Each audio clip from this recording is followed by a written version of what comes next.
Welcome to the official Skyweaver live stream. It's week 3. Set review week continues. It's Friday. Last day of set review week 3. Unless I stream this weekend, but that's after hours. Let's see. We stopped on Fire Potion. Last we chatted about Skyweaver. Yesterday we actually chatted Hearthstone, which I enjoyed. Good to see what the competition's up to. Although in a way we're all allies in this. We're all allies in taking the card game genre to the mainstream. But we finished with Fire Potion last time. So my intent when I started set review week 3, was to review the whole set this week. And I thought, you know what, I can do it. I'm a dedicated person. I'm patient. I want to go card by card. I got things to say, but I had too much to say, and I said too much. Just admit we're only at the 2 mana cards, so I don't think we're going to get through the whole set this week. But hey, we'll do what we can. There's just too much content. All right, Banjo, 2 mana card. I think Daniel named this one. I just saw this art with the name Banjo suggested, and I thought, you know what, alright, looks like a Banjo. So, Banjo is just a 2 mana 2/2 guard, but holds the spell Bolster. Bolster's weird. Bolster's like Study, if you remember Study. It's give target ally unit +1/+1, and then you give Bolster to that unit with +1 cost. It's possible Bolster could attach to the hero, but I kind of like that you hand the Bolster to somebody. In a way, Banjo's a 3 mana 3/3 guard. I kind of like the so Bolster and Study. I kind of like them more as attached spells because it means that the first cost to use the first one is a little more expensive, and then it kind of dips down because then it's only 2 mana to use the second one, but then it's back up. So there's kind of a nice curve to the cost of a card whose cost keeps growing. But I like Banjo. It's hard. For a long time I thought Bolster was overpowered, but Coulter says it's fine, and so far it seems fine. Just 1 mana Bolster just seemed like, wow, I can spread a lot of stats around. But I guess it's 3 mana to spread 2 +1/+1s around. And then it's 6 mana to spread 3, so yeah, that's not so bad. If you're just talking Bolster, let alone, the Banjo cost. Trade Winds, 2 mana. Discard your oldest card in hand. If it's a spell, draw 3 units. Otherwise, draw 3 spells. This is one of those, it's kind of like a Sky Key, and to be honest, it's probably a little too similar. I might have a little too much. Well, now that we have also, you might know Card Sling, I think is one of them at 3 mana. I like these cards that help random deck get rid of cards that are kind of duds and then replace them with good cards. One day, or at least new cards, one day I hope that cards like Trade Winds can actually just target a card in your hand, so there's a little less pressure to do. I enjoy some of the mini games around ordering your hand oldest to newest, but not every card needs to do it. The reason that right now cards do it oftentimes is that you can't target a card in your own hand. But that is my eventual plan for a card like Trade Winds or a card like Sky Key, is to balance around being able to discard any card you want, as opposed to having to do the whole oldest management thing. And that should also just help decks become more fluid and move through themselves more easily, which should help Random a lot, because Random has a high variance in the quality of cards, so being able to filter is really desirable. Coral Bedrock, 2 mana 1/3 guard Wither. Summon, draw your cheapest card. This is kind of in that, there's one day I was thinking, what's the most John Laux Magic card I can design? What's the card that is just pure value, that gets the trades that I want? And I thought, what I want to do is a blue-black 1/1 Death Touch, draw a card. That's what I want. And then one day Wizards was like, hey, what if we did blue black 1/1 death touch draw a card and we gave it flying? And it's an artifact bird. That part, whatever, but the flying is pretty nice. So they made it even better than I dreamed of.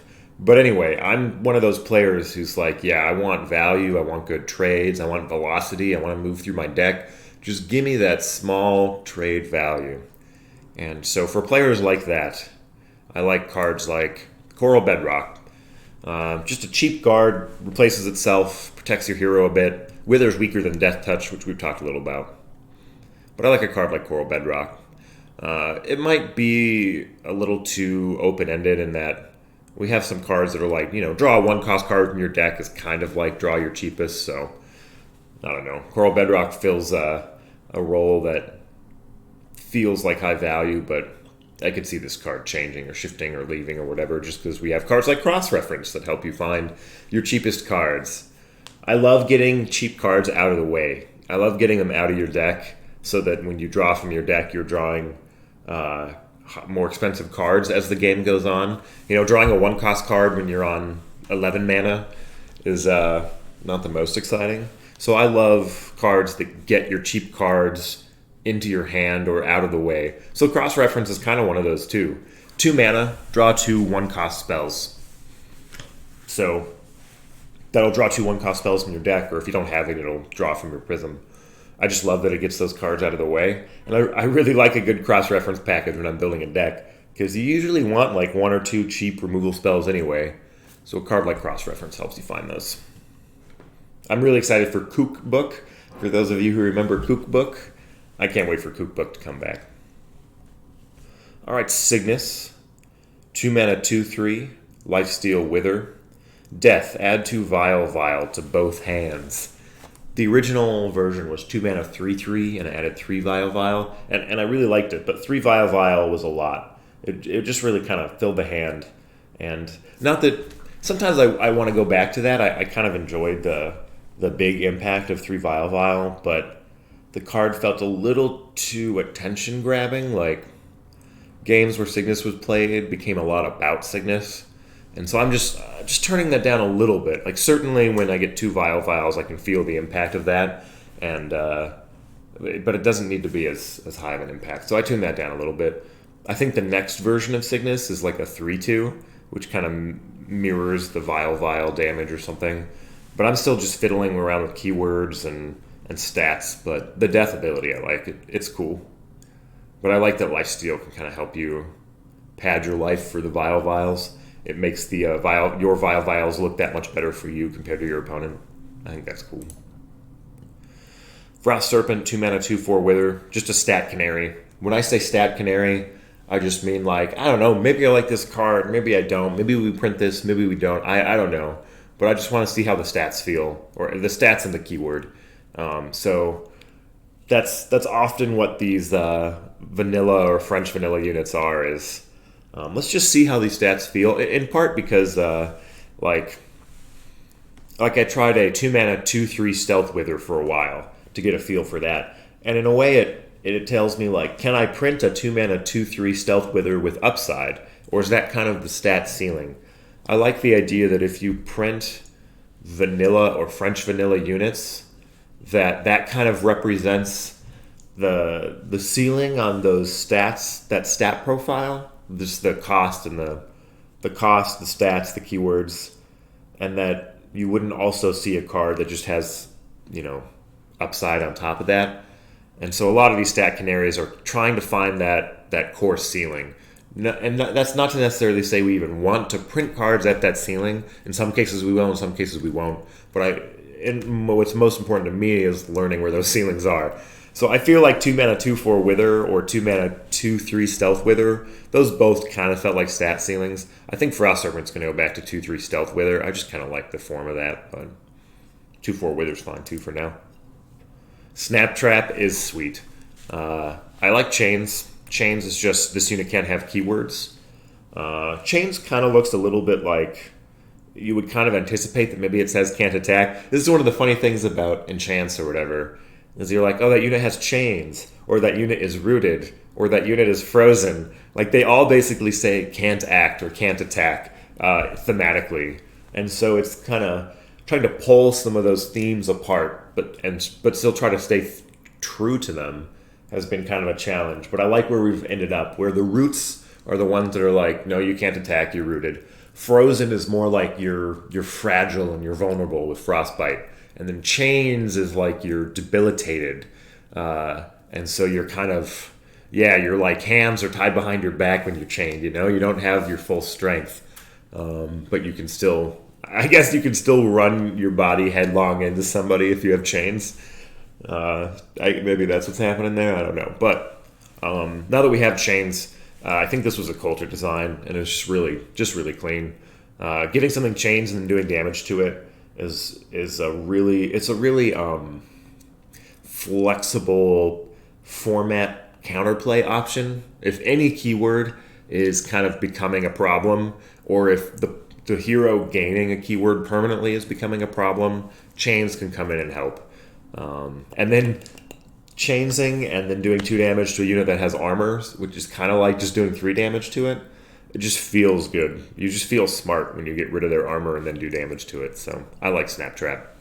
Part of me, largely for the thematics of like this whole Snaptrap object, I kind of wonder if Snaptrap should only hit sleeping units.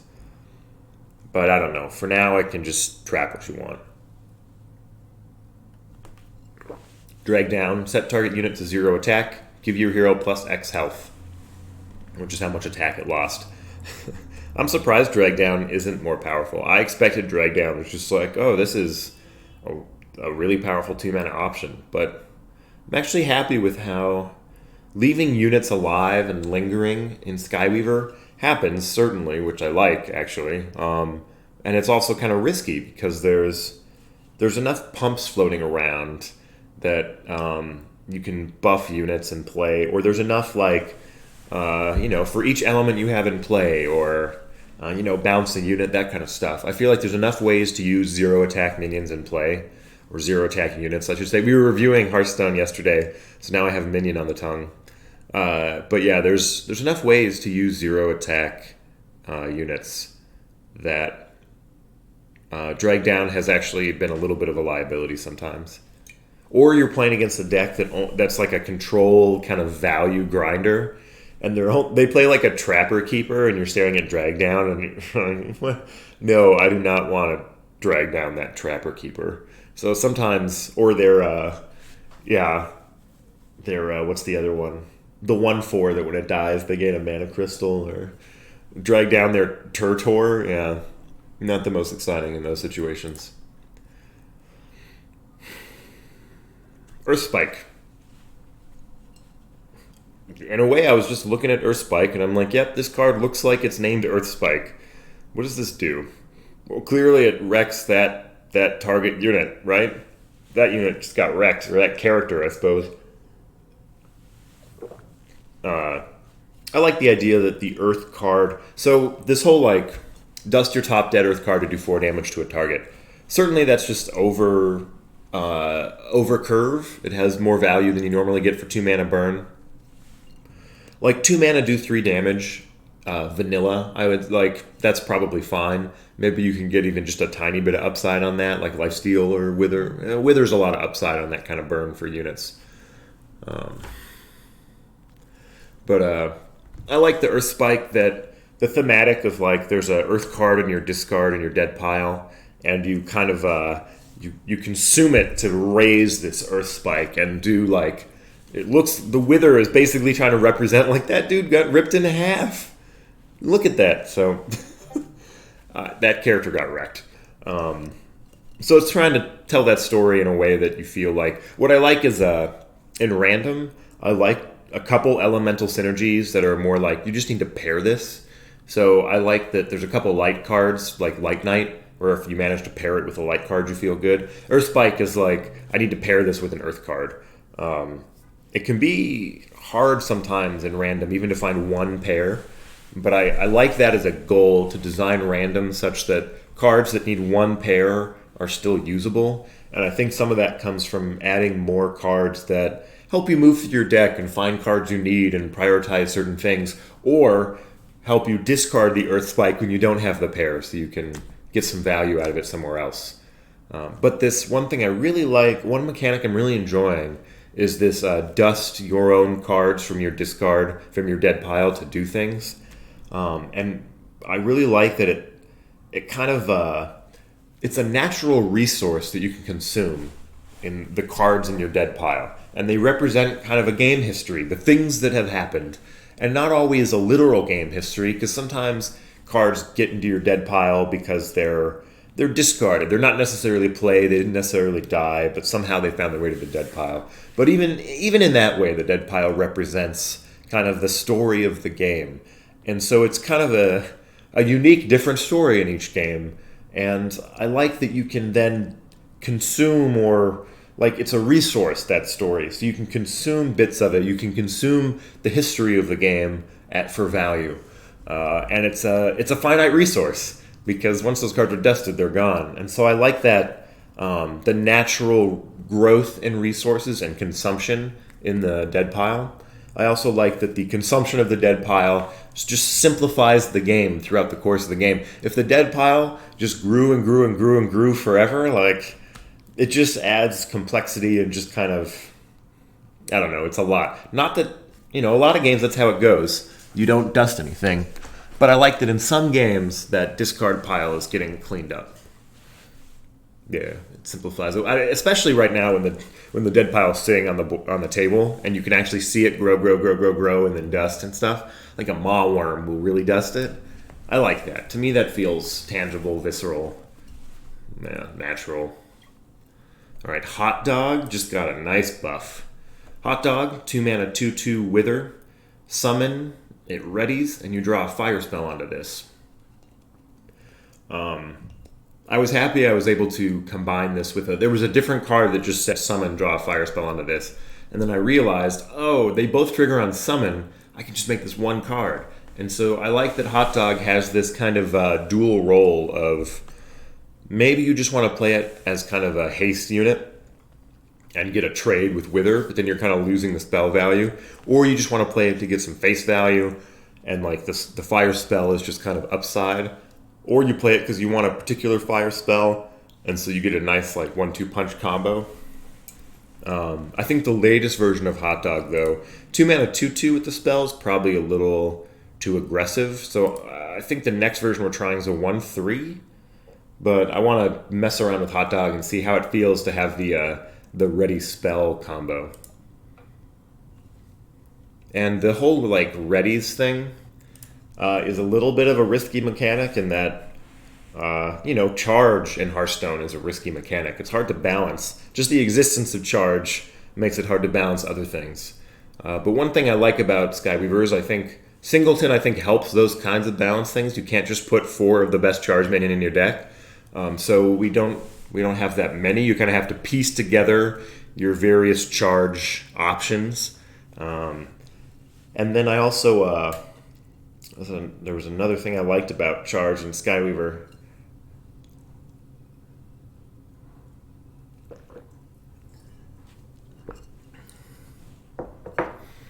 Well, now I don't remember. But hey, it's Singleton. Piece together your combos. Friendly Fawn, 2 mana 2/2 stealth. And it's holding one of my favorite cards, Rodent Problem. Sometimes I wonder if Rodent Problem is a problem. Because, man, sometimes you pay 3 mana for like a 3/5 stealth lifesteal Leaf Ranger, and that can be scary. Or, man, you Rodent Problem, and so you spend 3 mana for a 5/3 Yellowjack, and it just punches the enemy hero, and now you have a 5/3. There are some scary Rodent Problems that are possible. Now that I say some of these things out loud, maybe Rodent Problem should be +1, +3. I just love the simplicity of +2, +2. But +1, +3 means the thing you find is more durable. Oh my god, it's much better when you find an armor unit. Yeah, I'm a little scared of that too. Anyway, I like getting the cheap units out of the deck, and I like the theme of like, this cheap unit is now a problem.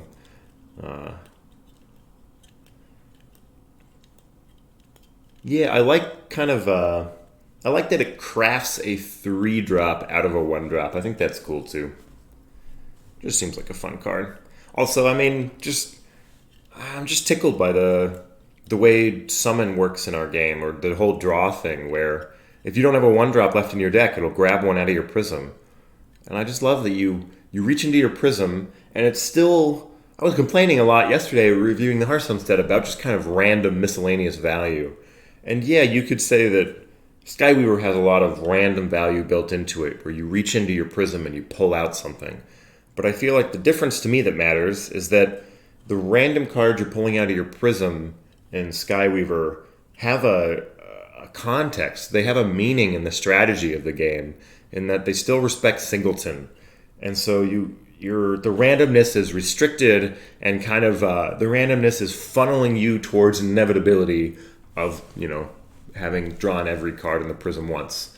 So I feel like that hones in the long-term variance of the randomness and gives the opponent at least something to think about and strategize about, because as the game progresses, that history, the dead pile, the history of the game informs the unique shape of the possible futures for the game. And so the players that are better at tracking what's been played and what's still left can leverage that additional skill in the random value sense of still pulling out cards. There's still a very natural and continuous throughout the course of the game leveraging your skill and knowledge of the format. And so yeah, it's random value, but again, that's where I see the context and the strategy and the meaning of the value. So I don't mind. I like the randomness of a card like Rodent Problem, or some people have talked about a card like Ent Whale, which is just 9 mana, summon 2 units. But I like the strategy built into it, where it's not just pure variance for the sake of variance. There you go. Fire Noble, 2 mana, 2/3. Inspire Fire, do 2 damage to your hero, draw a spell. And it's got a spell called Sick Burn. Sick Burns, they do 4 damage to a target for 4 mana, has Wither if an ally is dark, and has Lifesteal if an ally is light. I like a little bit of these kind of gold synergies of where like one element just kind of synergizes with another. I think in other games you would typically see this done as a very fixed cycle. Like they wouldn't print a Sick Burn unless they were going to do like a full 8-card cycle or something. But I like following these things organically as they show up. Just kind of, the game is going to grow and expand and widen and deepen over time. We have plenty of time to fill out these cycles naturally. I'm going to focus on just what plays the best given what the game needs, and given the art that I have and the theme that I have and the knowledge of the players and all that stuff. So, Sick Burn. And then, so Fire Noble. Sick Burn is kind of, it's there to be I find that it's hard to print Inspire element cards, without actually giving them a spell of that element. And Fire Noble is one of those that is often a 6 mana card. But man, this Inspire Fire, do 2 damage to your hero to draw a spell. You might just run this out and then play like a couple 1 mana fire cards. Like Matchstick is a 1 mana fire card that can trigger Fire Noble twice. And I like being able to spend life to get cards. Because life is such a valuable, like a naturally valuable resource in Skyweaver anyway with the hero attack, I like that your life total matters throughout the course of the game, and pretty much in each matchup your life total matters to some extent. And so it matters that you're spending health to draw cards, but I feel like that's a nice kind of play with fire mechanic. In Magic, this whole like spend life to draw cards is often a black mechanic, and I could see some of that in Dark, which is our closer theme to black in Skyweaver, but I'm enjoying the take damage to draw cards, or hurt yourself for an upside that I'm getting in Fire. It's feeling nice. So Anoint in Flame is one that's like, oh, I'll take some damage for some upside. Chinook is another one. I'll take some damage to draw some cards. To me, those feel like I'm playing with Fire. Or you get up to the 5 mana cards like Ifrit. You're not really taking damage, but you're certainly making a deal. So that's Fire Noble. I like that the one pairing I like with the Sick Burn is that Lifesteal. actually synergizes with the Inspire, so you have a little more incentive to play a light unit, Fire Noble in like a light deck. Plus, you can heal with the light anyway. Oh, also the whole draw a spell thing on Fire Noble, it used to just draw a card, but what I liked about the draw a spell is it narrows the draw just enough so that you have a higher incentive to put fire spells in your deck, to chain fire spells with the Fire Noble, as opposed to just maximizing the number of fire cards in your deck. You could put a smaller number of specific fire spells in your deck.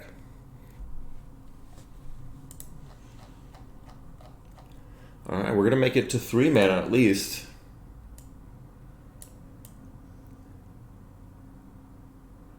If a dev is watching, there's a funny so this thing is a slider, but it does as if my mouse is dragging, so there's a funny highlight on it.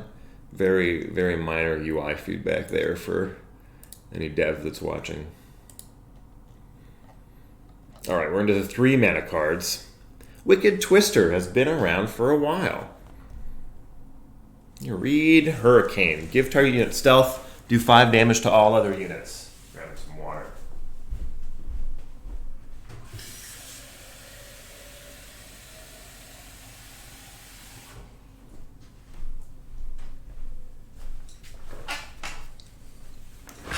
Would be cool if Sick Burn Lifesteal was based on fire instead of light. Might be too good, however. Yeah, maybe. Yeah, too good for Fire Noble? Yeah. Maybe. I like the quest to pair it with light, but yeah. Who knows? Wicked Twister, 3 mana 5/2 with Hurricane. I like that the damage of Hurricane mirrors the attack of Wicked Twister. It's very much it's what I call I've never actually voiced this out loud before, but there's a certain quality to card balance that I call Illuminati. Like, the Wicked Twister is clearly in the Illuminati, right? Because 5 minus 3 is 2. And 5 plus 2 is 7. And 5 equals 5. This card's in the Illuminati. Hurricane's a funny removal spell in that I like that you want to put Hurricane in a deck that has units in it so you can target your own. So it's weak. If sometimes you have to target an enemy unit to kill the other enemy units, Hurricane feels kind of funny. But Wicked Twister makes it easy.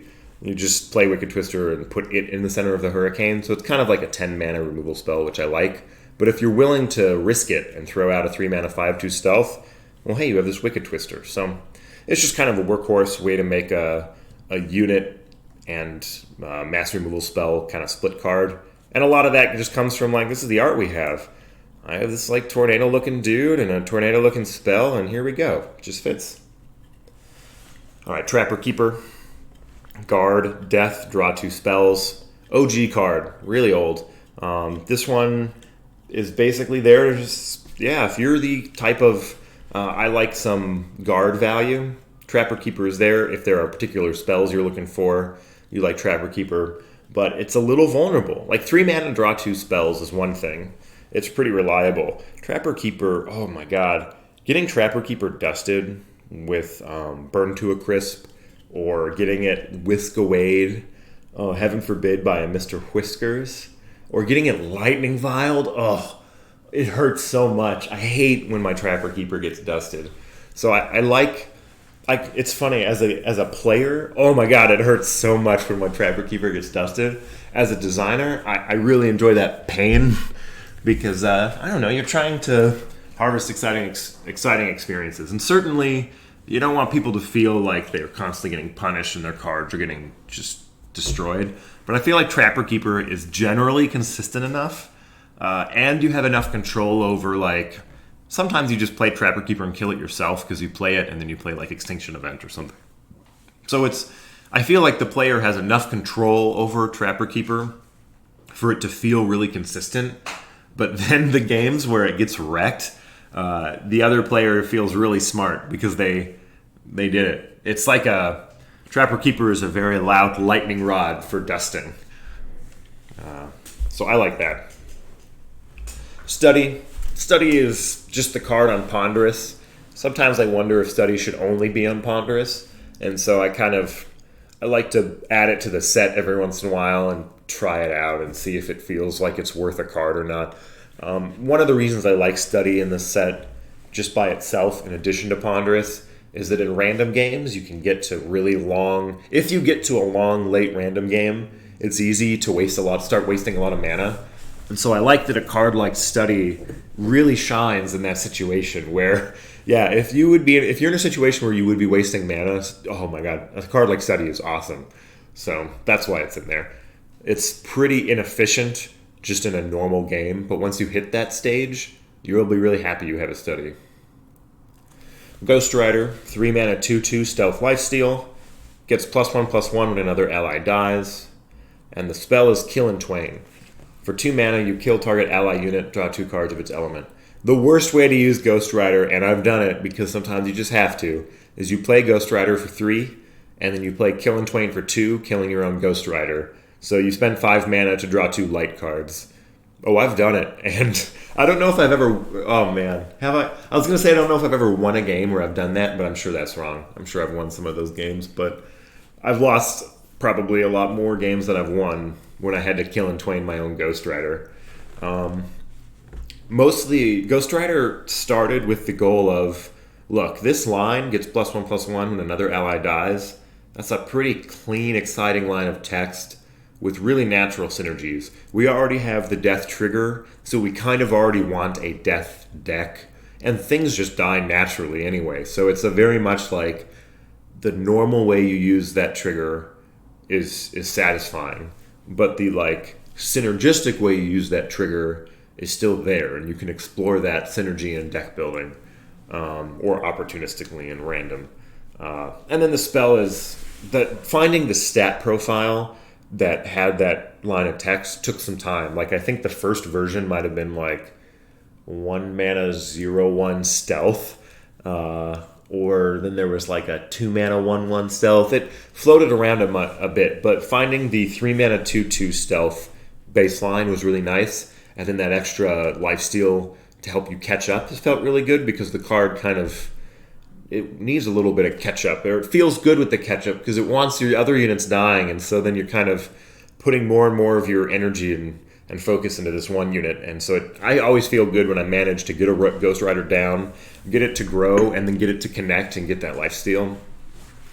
And then I've really enjoyed it. I mentioned this on the 2-mana review, but I've really enjoyed building around an effect like Kill and Twain. To me, that's where a lot of the elemental synergies are in this like early set for Skyweaver. There's less focus in my mind on build a deck of all one element, and I kind of like more of these natural synergies that promote just kind of thoughtful elemental package building. Like, I'll put a couple cheap earth units and a couple expensive earth cards I want next to a couple cheap fire units and a couple fire spells I want, and Kill and Twain can give you as a player in gameplay the option to go down a couple multiple paths in your deck. And so building those paths into your deck during deck building I think is really fun. Reefus, 3 mana, 1/6 guard, summon, draw a stealth unit. I like the idea that there's this reef hiding a unit inside. And, reefs are they're helpful. Reefs are supportive for our aquatic environment. Save the reefs. Otherwise, Reefus is really in that, Trapper, Keeper, Coral, Bedrock range of just being a satisfying guard stat that replaces itself. I like something I'm trying to do in the launch set, a cycle, quote unquote, that I am actually trying to complete, is the ability to draw a unit of a specific keyword. So I like drawing spells of specific elements or units of specific elements that'll help you build certain packages into your deck. But I also like draw a banner card like you see on Zapita, or Reefus, draw a stealth unit. Do I have draw a guard yet? I don't think we've done one that finds a guard. There's one that buffs guards. I just designed a card last night that draws an armor card. So I like creating a couple pieces to help you find a card based on each keyword. And so then that way, it's a very nice open-ended deck building challenge where you're like, if there's a specific card I care about, say I really care about Banshee. Like, it's really important to me that I draw Banshee. Well, I could play a card that draws dark cards or dark units. That'll help me find Banshee. Or I can draw Stealth unit. That'll help me. Or I can draw a Wither unit. That'll help me. And so it's like there's a couple. Each card has a natural set of its own data on it, and then other cards can point and reference it. So you create this nice little synergistic map of the set. It's a web of interconnected relationships and synergies, and I just try to build and explore and tweak and rewire that web organically as opposed to, rigidly. That's at least where I personally find the most success. So anyway, draw stealth unit is doing one of those where it's I don't know what stealth unit people care about most. Myself, like, boy, I love a plethora. That's a fun stealth unit. But yeah, it's there to help you, whichever stealth unit you want. Sudden Assassin. 3 mana, 4/2, stealth. When you play it, it fights target sleeping enemy. I like that this card has a natural strength against low attack units, which is something that I've mentioned before, because we have keywords like a keyword like Wither, or we just have some minus attack effects. I like cards that then are good at cleaning up those units, and Sudden Assassin is one. Sudden Assassin is also great if you're in a format where people are playing a lot of cards like Nico, or just a lot of high health blockers. Boom, you got Sudden Assassin. But I've also just played Sudden Assassin on 3 mana to an empty board, just to have a 4/2 stealth. I like that option exists. I'm still learning where I want to spend the target sleeping enemy text, because I think if too many cards were in this like trap style of only affecting sleeping enemies, I think that'll start to feel kind of bad, or I don't know. I think there's a way to go. Too much of it I don't think will feel great. But I think on just the right couple cards, hurting sleeping enemies will feel good. So I'm trying it on Sudden Assassin, and I'm trying it on Trip Snare. But I don't know. Part of me kind of wants to tone some of that down. But so far on Sudden Assassin, it feels right. Like, yeah, that unit sleep. You kill it in its sleep. Isn't that dark? But yeah, Sudden Assassin kills it in its sleep, or at least fights it in its sleep. Sudden Assassin perhaps is not the best assassin. Normally if you try to kill someone in their sleep, they don't attack back. But Sudden Assassin, Sudden Assassin like sneaks into your bedroom in the middle of the night and whispers in your ear, "It's time to duel," and then you get up and you fight. But I don't know, it works for me. Sudden Assassin prefers to sneak into the bedroom of sleeping cats, clearly. Sudden Assassin is actually just a cat assassin. There might not be a cat in this game that doesn't die to Sudden Assassin, but certainly Starfield or Nico do not like getting hit by Sudden Assassin. Alright, I'm taking a short break here. I'll be right back, though. Let me go to my BRB screen.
Yo, I return. I remember what I was going to say about hot dog.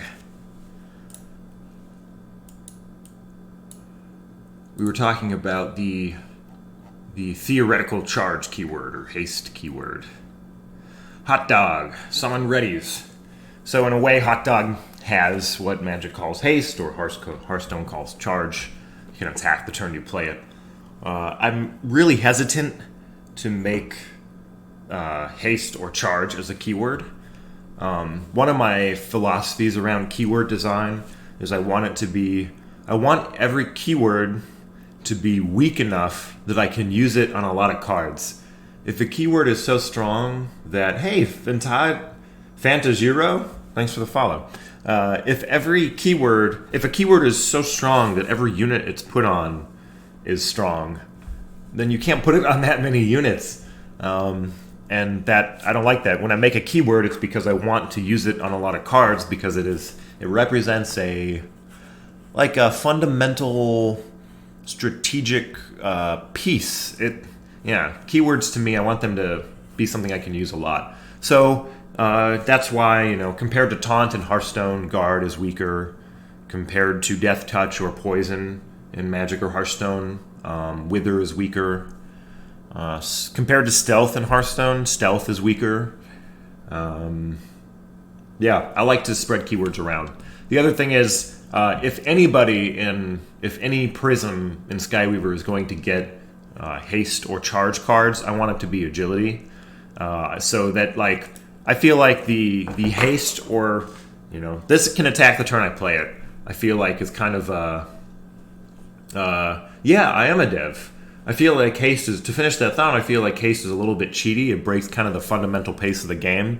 And losing to haste can feel really bad. So I want it to be something that, if you're playing against agility, you can kind of think you can kind of expect that they might have a little bit of shenanigan damage, haste damage. And that's something you kind of, I want to say you opt into it when you play against agility, but you didn't make that choice. Your opponent did. It's almost like at least you're aware that it's coming as opposed to just always playing against it around everyone. So anyway, I'm trying to focus that in agility. But yes, I'm a dev on Skyweaver, the lead game designer. Is this game browser only? It is, well, kind of. So it runs in a browser. That's what the base that it's built on, I would say, is the browser. There is a downloadable app on Android.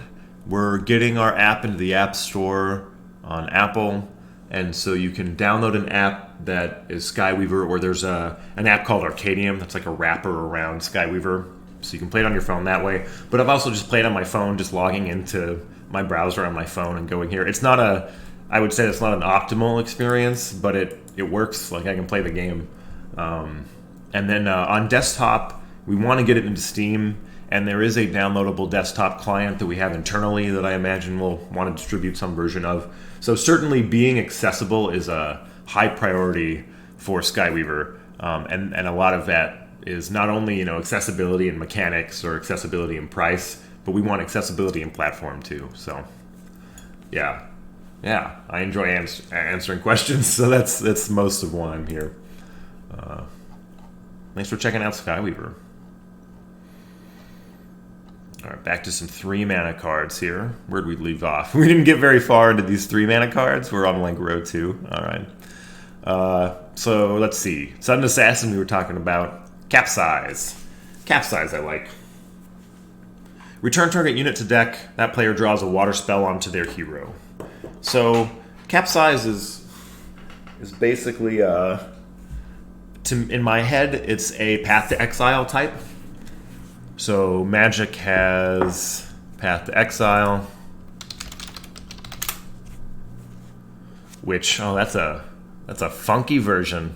They went back to white on white, or I guess it's white on gray, but there we go. Conflux, OG, Path to Exile. All right. Remove target creature from the game. Its controller may search his or her library for a basic land card, put it in play tapped, and shuffle his or her library. It's basically you really get to kill something, but you kind of 2-for-1 yourself for it, but in a and it's like an on-board 2-for-1 or a narrowed or restricted 2-for-1, but a pretty flexible answer. And that is I would say the role of a card like Capsize here, which is to be able to be a flexible kind of catch-all answer to something, but with a bit of a drawback. But you can still, what I really like about this drawback, that player, because you're giving them a water spell, so it's kind of like letting them draw a card, but not quite, because maybe you're overriding a spell that their hero has. So that's nice. Or maybe you're capsizing your own unit to reset it back into your deck and then draw a water spell from your deck. So you can use Capsize to get through your own deck or help your own units in a way. Normally I don't. I see other people using Capsize in their own unit a lot more than I do. But it's certainly an option you have, and you could build a deck around that kind of option. But I like the catch-all with a little bit of a drawback like that. And then I really like that, I've mentioned this before, but I really like that as a trying to analyze how to build a deck in a particular metagame, if Capsize is a popular card in the meta, then it's kind of in everyone's best interest to put at least one good water card or one good water spell in their deck, so that if they get capsized, they find a good card as opposed to like a random spell or something. So I really like that natural. It's funny, you don't see that a lot, or it's hard to build cards like that, but Capsize has counterplay built into the deck building, and I think that's cool. Dead Heat is very Skyweaver. 3 mana, draw 3, and then dust your deck. So, dust your deck? Do you just lose then? No. The way that works in Skyweaver is if you try to draw from an empty deck, your hero loses 1 health. That's fatigue damage, basically, but it's always 1, and you still draw a card, but you draw a card from your prisms, which your color or your class or whatever you want to call it. We call it prisms. You draw a card from your prism, and that draw still respects Singleton. So, Dead Heat, to be most efficient, you just draw the last 3 cards in your deck, and then you dust an empty deck. But sometimes you're in the middle of the game, and you don't have cards, and you need options, and you draw your last, you draw 3 cards from your deck, and then now you're in random mode, and your deck is gone. And I really like that. So I made Dead Heat kind of as a way to teach what happens when your deck is dusted. I think it's an important part of the game, and it's a fun part of the game. And so leaning into it with a card like Dead Heat, make sure that new players learn that lesson or understand it. Because when you read a card like Dead Heat, and you've played card games, or even if you're kind of new, but you read this card and you're like, something must be up with what happens with an empty deck. Because draw 3 and then lose the game seems pretty bad. So I like that Dead Heat teaches that. I also really like, one of the things I like about our system, that when you go into fatigue and you start drawing from your prism, I really like that the skills that you learn to be good at playing random, which is, the skills you learn to be good at limited, transfer to help you be good at constructed. And so I imagine, say you're in a constructed tournament and you're 2 players battling, and you both get to this long fatigue state, but one of you only ever plays constructed. You know your deck really well, but you only ever play constructed. The other person plays a lot of random. I kind of wonder if in that situation, the player who is more experienced with random might have a little bit of advantage going into late games, as opposed to people that only play constructed. Not like huge, they wouldn't have a big edge, but I like the idea that the constructed meta, it kind of rewards the same skills, and naturally kind of the games flow into a random state. I like that soft line to end the game, as opposed to the hard line of you lose the game, or like the exponential fatigue damage of Hearthstone. I like that kind of soft transition myself. Baneshee got buffed recently. Baneshee is a 3 mana 3/1 stealth wither. At the end of your turn, do 1 damage to sleeping enemies, and also holds this Funeral Moon. Kill all units with 2 attack or less, give your hero +1 health for each. Banshee used to be a 4 mana, like 5/1 or something. I'm just trying a cheaper version. Um, I like the hitting sleeping enemies thing here because it's good against cards that summon multiple units. We talked about this with Trip Snare, but Banshee is kind of a nice natural counter to cards like to Totem or Flock. Heaven forbid they flock. That kind of thing. I think I recently also buffed Banshee to a 4/1 for the next patch, so get ready for that. But Banshee's there to be the role of cleaning up lots of small units. And then there's this little bit of a dream that if you get to use the wither damage of the end turn, you might get to a good Funeral Moon. So even if when you play Banshee, Funeral Moon has no targets, Banshee might be able to build up some targets, especially with that stealth if you're hiding behind a guard, that kind of thing. I also like that if you have Banshee in play, because Banshee hits sleeping enemies, your opponent is like kind of scared to develop in the face of Banshee. They feel pressure to find an answer to Banshee before they start playing units, which was true when it was at 4 mana and hit all enemies. But I like this, a role that looks narrower at 3 mana, but I think plays pretty similar. And then because the base cost of Banshee is 3 mana, the total cost of that Funeral Moon going from 8 to 7 mana should help it. Getting a Funeral Moon off a turn sooner can be really important. It's the kind of card that is there to clean up aggro. And here's a Pandora. Pandora, 3 mana, 3/3. At the end of your turn, draw until you have 3 cards in hand. And Pandora has this Brainstorm attached. Do 1 damage to a target, give your hand -1 cost, mulligan your hand. Pandora has always been paired with a spell that mulligans your hand. I think always. It was Seer's Mask, and then now it's Brainstorm after a couple thematic kind of remixes. But I like that the mulligan helps you. You can play Pandora with expensive cards in your deck, and so you can kind of curate your hand, play your cheap cards, then play Pandora and mulligan away your expensive cards, and hope you have that hope of getting to cheap cards and then emptying those. Like if you're holding a Pandora and you're holding like 3 8-cost cards, you feel so far away from that end turn ability helping you. And so I like that the mulligan gives you hope of getting more cards. Pandora used to say, end of turn, if you have no hand, draw 3 cards. And I really liked that quest, but it felt really narrow. Like the deck building was so hard because having just one like 6-cost card in your deck just slowed your Pandora down that much.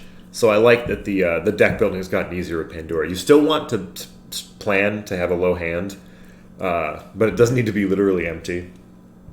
And then I like that there is a play pattern with some incentives to have a full hand. There's cards like that. And then there are some cards that want you to have a small hand. And I like that certain decks naturally want, like control decks want to grow their hand, and certain decks like aggro decks really want to spend cards in their hand for tempo. And so I like that Pandora's there for good decks that naturally want to spend cards out of their hand. It's also, Pandora, like each turn you could draw 3 cards off Pandora. That's huge. 1, you have to build a particular deck to get that consistently. But 2, like, the quest of going down to an empty hand, I find is actually, it's kind of expensive. Like, when you put cards in your deck, especially in a singleton game, you plan to use them in a certain order, or you plan to use each of them in a certain type of situation to get max value. But if you have a card like Pandora forcing you to play them all now, you're not leveraging them for max value. So even though you're drawing 3 cards a turn, I feel like they're not. It's not like they're not exactly 3 cards a turn. I don't know. It's like there's a strategic cost to getting that, as opposed to like you pay 3 mana for a draw 2. There's not much of a strategic cost to when you use that, other than just when you want to spend 3 mana. But Pandora has the strategic cost of you probably want to get cards out of your hand in a suboptimal way to then get more cards later. And I like that kind of natural hidden cost built into Pandora, where sometimes I've had games where my opponent plays a Pandora and then draws 3 cards, and it feels like, oof, like I'm behind, I just got wrecked. but then their hand is only 3 cards. It's not like they can draw 3 cards on top of a 3-card hand. So those 3 cards could be bad and they're random, and you kill them, and now they only have 3 cards. And I've definitely been in situations where I played Pandora and drawn 3 cards and been like, oh, I should win now, right? And then they kill my Pandora, and I'm like, I kind of only just have 3 cards left. And they're not like a curated 3 cards. They're just the top 3 cards of my deck. So Pandora, I think, looks really powerful, but I think has a little more counterplay and beatability to it than it looks. I would also say a card like Pandora just helped a lot by Singleton. Like, if you imagine you could run max copies of Pandora, like 3 copies of Pandora, well, the early copies draw you into the late copies. So then the drawback of, like, you empty your hand and then you draw 3 and then they kill Pandora, that drawback becomes so much less if you can just draw more Pandoras.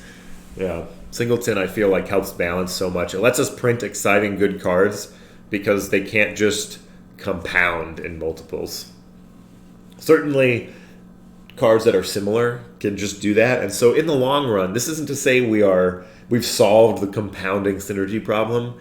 I just think Singleton gives us a lot longer of a runway and just makes the game more varied without being less strategic. Waterline, kill all the cheapest units. This is one of those clever sweepers. Waterline, I like that it ignores stats other than cost, because sometimes you need an answer to some giant buffed armor unit or something, and so you need answers like Waterline.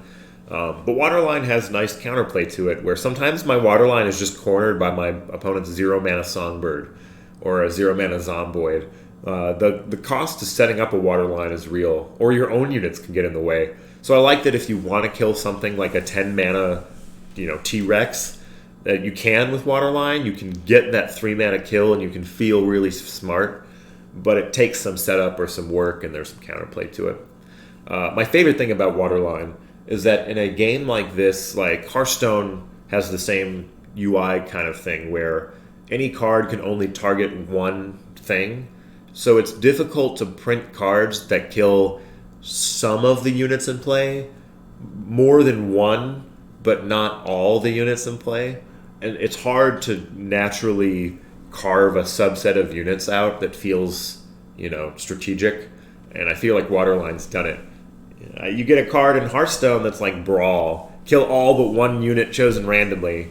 And that's a way to kill more than one unit, but not all units. But it's not particularly, strategic. So I like Waterline.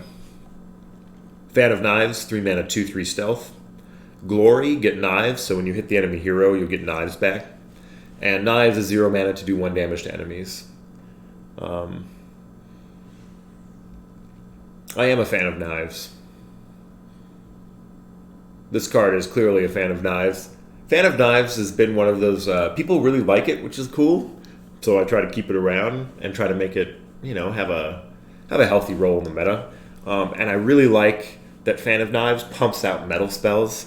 So if you're trying to play like an Inspire metal deck, you have this really nice, Fan of Knives just feels like a really nice include. Because it's kind of hard, if you're just building a normal deck, it's kind of hard to justify a Fan of Knives, because it just kind of, it helps you clean things up. Like, you would definitely play Fan of Knives in a meta where you needed AoE damage. One of the combos I've really enjoyed is Fan of Knives plus giving Frostbite to enemies with like Cold Killer or something. That's been a fun Fan of Knives. But I really like that you feel extra smart if you find the synergy of pairing it with Inspire Metal. Like with Zapper is fun. So I like Fan of Knives. The 0-mana Knives is cool. I like it because there's this little bit of a choice where you're like, sometimes your opponent's board is empty. You're like, do I spend this Knives just to guarantee that I get 1 damage on their hero in case they kill Fan of Knives? Or do I hold the Knives so that it's harder for them to develop and then I can get a better Knives off? You can even hold the Knives, so you can go Knives, Glory, Knives. You can get 2 Knives in a turn. But you have to risk the Knives. And so I like that the strategy behind Knives, this really simple card, is not on whether or not you spend the mana, it's whether or not you spend the action, the activation. So I've enjoyed Fan of Knives. The 3-mana 2/3 stealth with Knives, this package has felt actually pretty nice. I think we've dialed in the stats pretty well. Gift of Kwai, 3 mana, give allies +1 health, give ally units banner. It's funny that I think it's funny that it buffs allies +1 health, so your hero gets 1 health out of this, just as like, sure, why not? And then only the units get banner. It's a little bit of the like, sure, why not? Here's a little bit of extra health that I'm doling out. But sometimes I don't know if it's worth it. Maybe this card should just say give ally units banner and +1 health. But I'm being a little cute. Just a little cute. Just here you go, hero. Just have a little bit. Just a gift. This card has actually performed better than I expected. The stats jumped around for a while, but turns out giving allies banner and getting your hero up to like 6 or 7 attack can be really, really good. And then I also like Gift of Kwai. If you're buffing armor allies, that health buff just feels that much more impactful. Normally, +1 health to your team just kind of feels like middling, but because the armor keyword exists, there are situations where that +1 health feels like extra smart. And here's Olympia, who holds Gift of Kwai.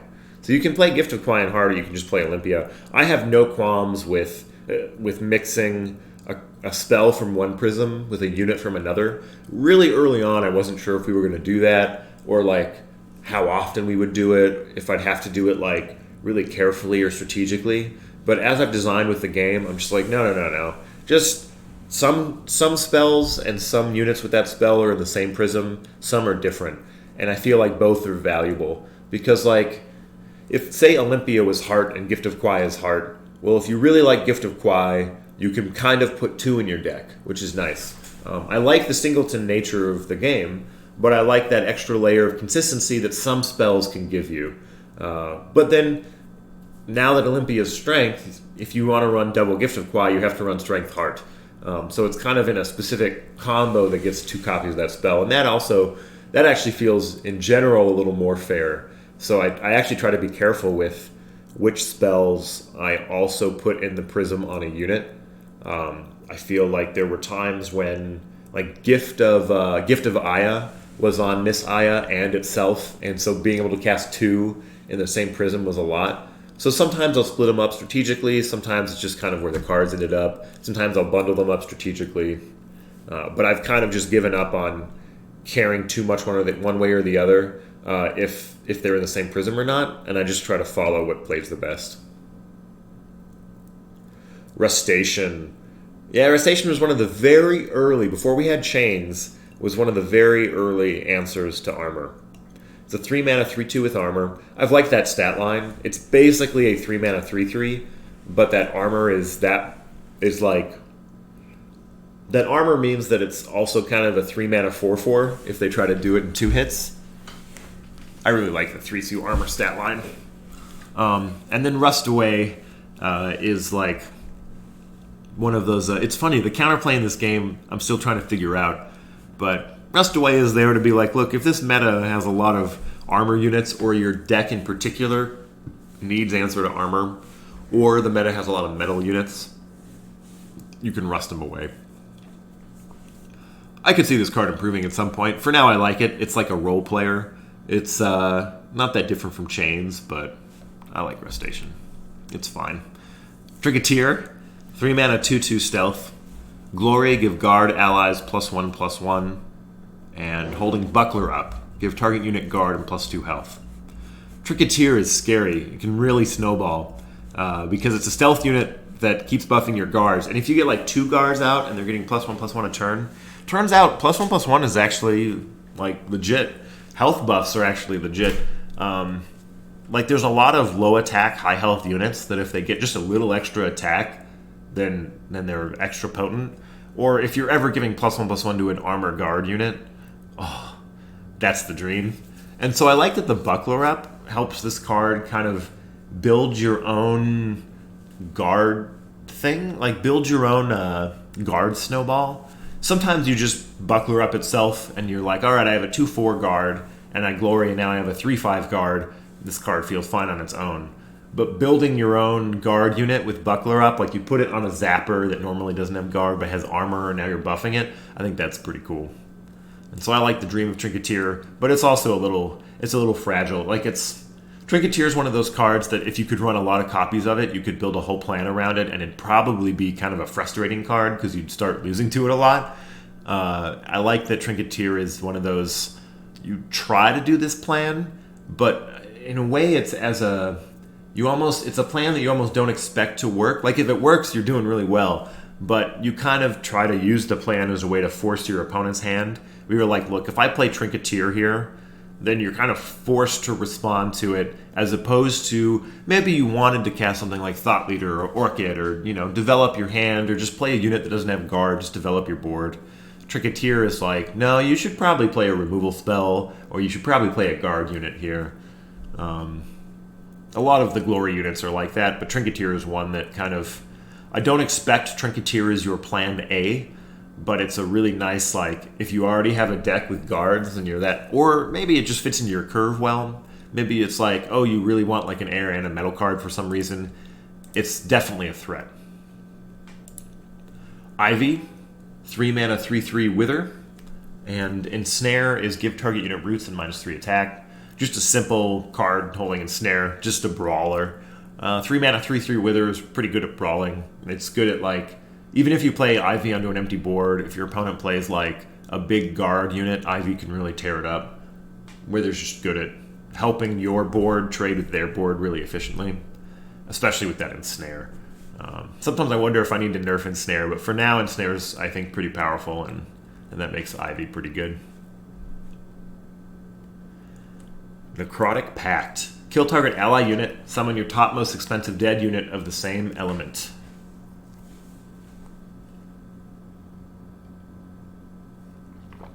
One thing that I just noticed that I'm going to go do right now is a slight text shift.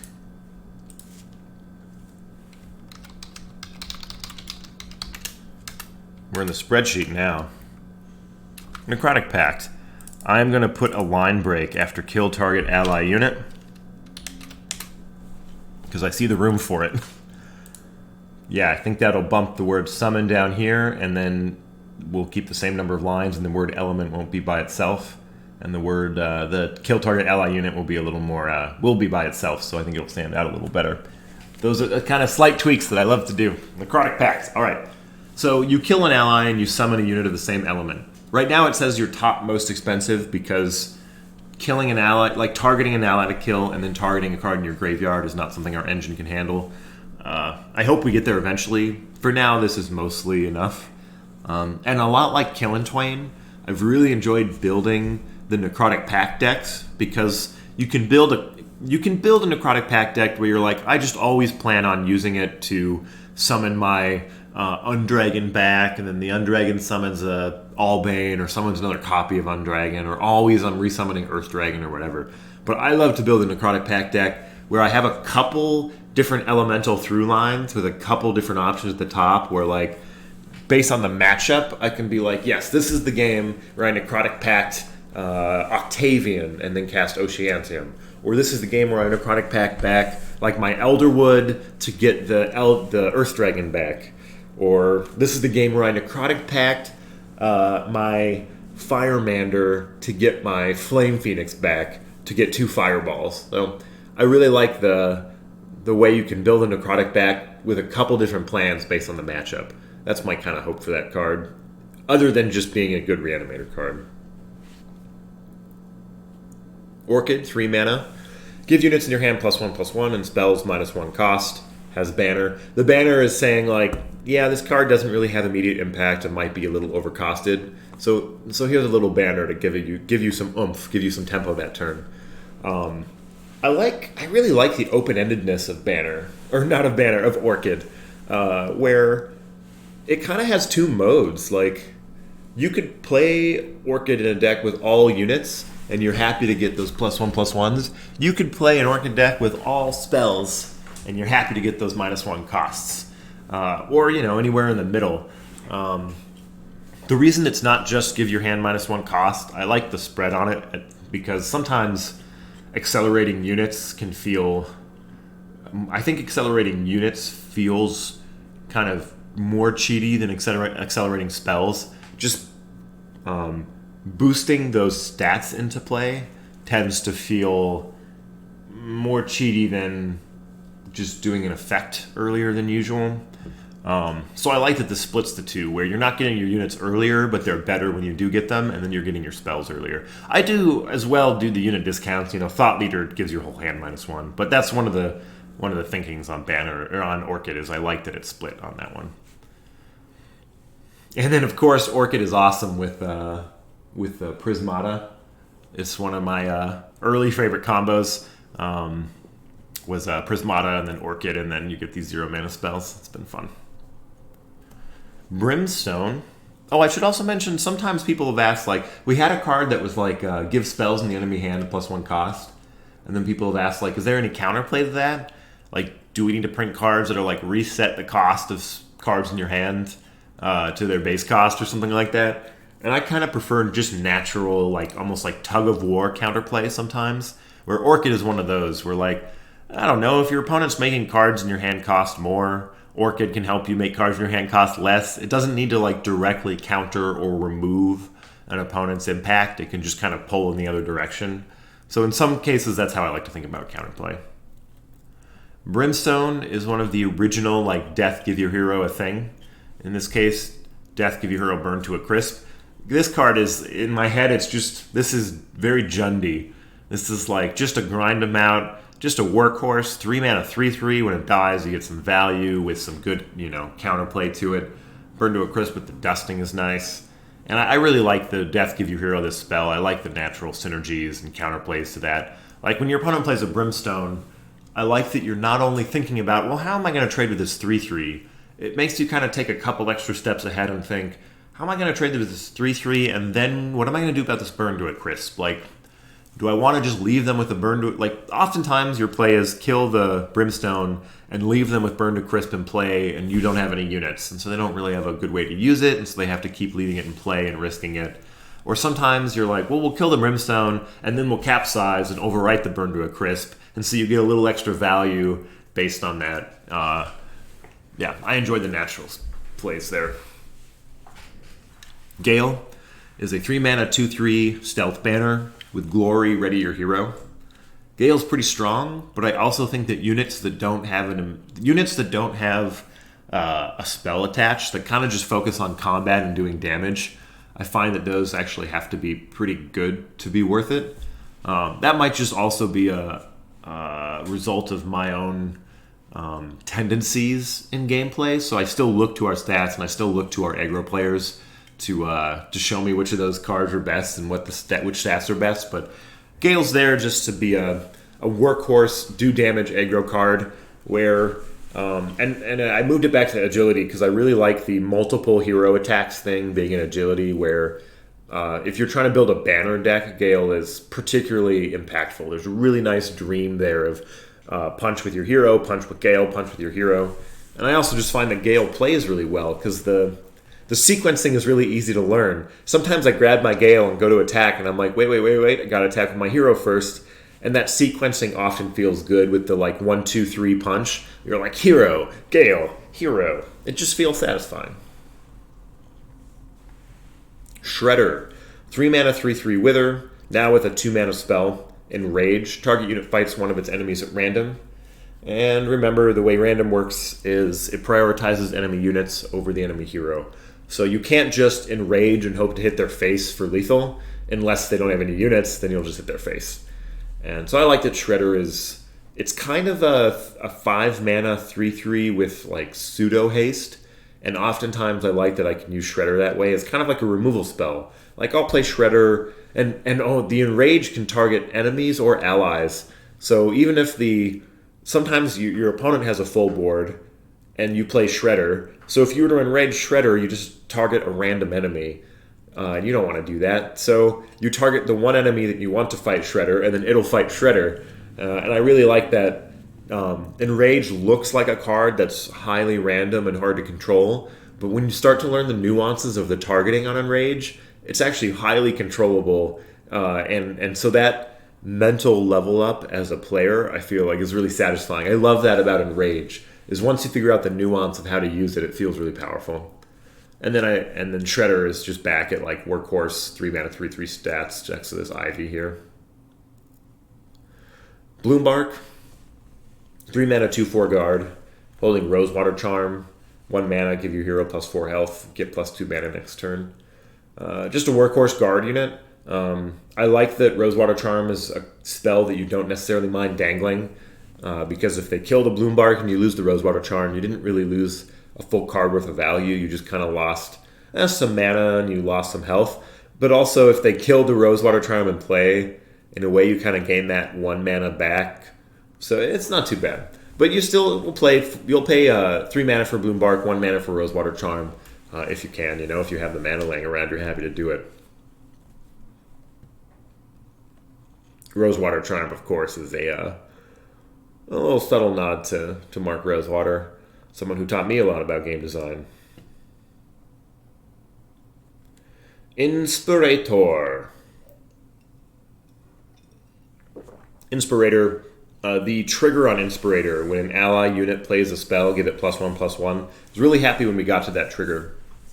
The original trigger was when an ally unit plays a spell, give allies +1/+1. I think that's how it worked. And so just like your whole team was growing and it got out of control. But I like that Inspirator is kind of like allies with spells have +1/+1, but you got to use the spells. I really like that Inspirator says build around units that have attached spells. It's a fun, I really like building those decks. One of the challenges with Inspirator was giving it a spell. I wanted Inspirator to have a 1 mana spell so that you felt kind of incentivized and clever casting the Inspirator and then casting a spell and buffing itself, and that kind of becomes the default mode for Inspirator. I liked that. But the problem is, what's a 1 mana spell that doesn't draw a card or like kill an enemy? And also, what's a 1 mana spell that you don't mind casting on an empty board? And so Bad Dreams got kind of designed around that, where you don't necessarily mind using Bad Dreams on an empty board because you're buffing your Inspirator, and then you get a little bit of like, I probably debuffed some units in their hand, so I feel good about this. So I like the way Inspirator has come together with the incentives around it. Yeah. I think I might give Bad Dreams Banner as well, just also to buff this card and Bad Dreams a little bit. Ominous Who? 3 mana 2/3 Stealth Wither with Moonbeam. Moonbeam is 4 mana, give target unit -4/-4, give your hero +4 health. It's been a little tricky to figure out how to print units that are holding removal spells, because it can be really kind of frustrating. If your opponent plays a unit that's holding a removal spell, it's hard for you to develop. You're like, am I going to just play a card straight into their kill spell? And so you kind of feel incentivized as the opponent to not act. And I don't love setting up incentives to not act.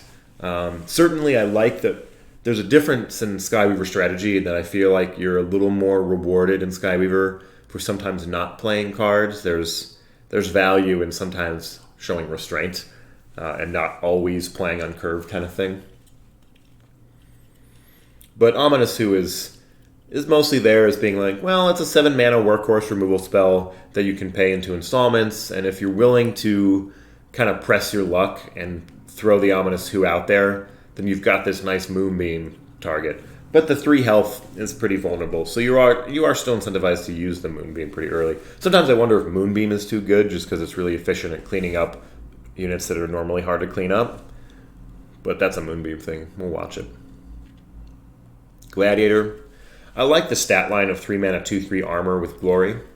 And Gladiator used to have Banner, but I really like leaning into the quest of Gladiator. Gladiator is like, I want to hit face, and I like that gets Banner and +1 attack. I've actually really enjoyed this. I've used it on a couple cards of like a trigger that gives something that doesn't stack and something that does. I like that the first Glory on Gladiator feels like you've completed the quest. You now you have a 3/3 armor Banner. And that you hit with Glory to get Banner, and then you hit with your hero. That 1-2 punch to me has felt really satisfying. It's a nice quest, but on a pretty vanilla package. Like Gladiator is almost a vanilla card. It just has that little bit of Glory quest spice, and then that +1 attack is to make you feel good, continuing to pound in that Glory. Boulder, just a workhorse. Boulder's a stat canary that basically passed the test. I'm like, okay, 3 mana, 2/6 guard. Feels good, like feels impactful when you cast it, but certainly it's not the highest priority card. It's just there if you need some guard stats. Basically like a creeping tar pit type of role that you would get in Hearthstone. Just workhorse guard. Nocturna, 3 mana, 2/3 stealth, lifesteal. I recently removed Wither in large part just to clean up Nocturna, and I felt like her role was strong enough without it.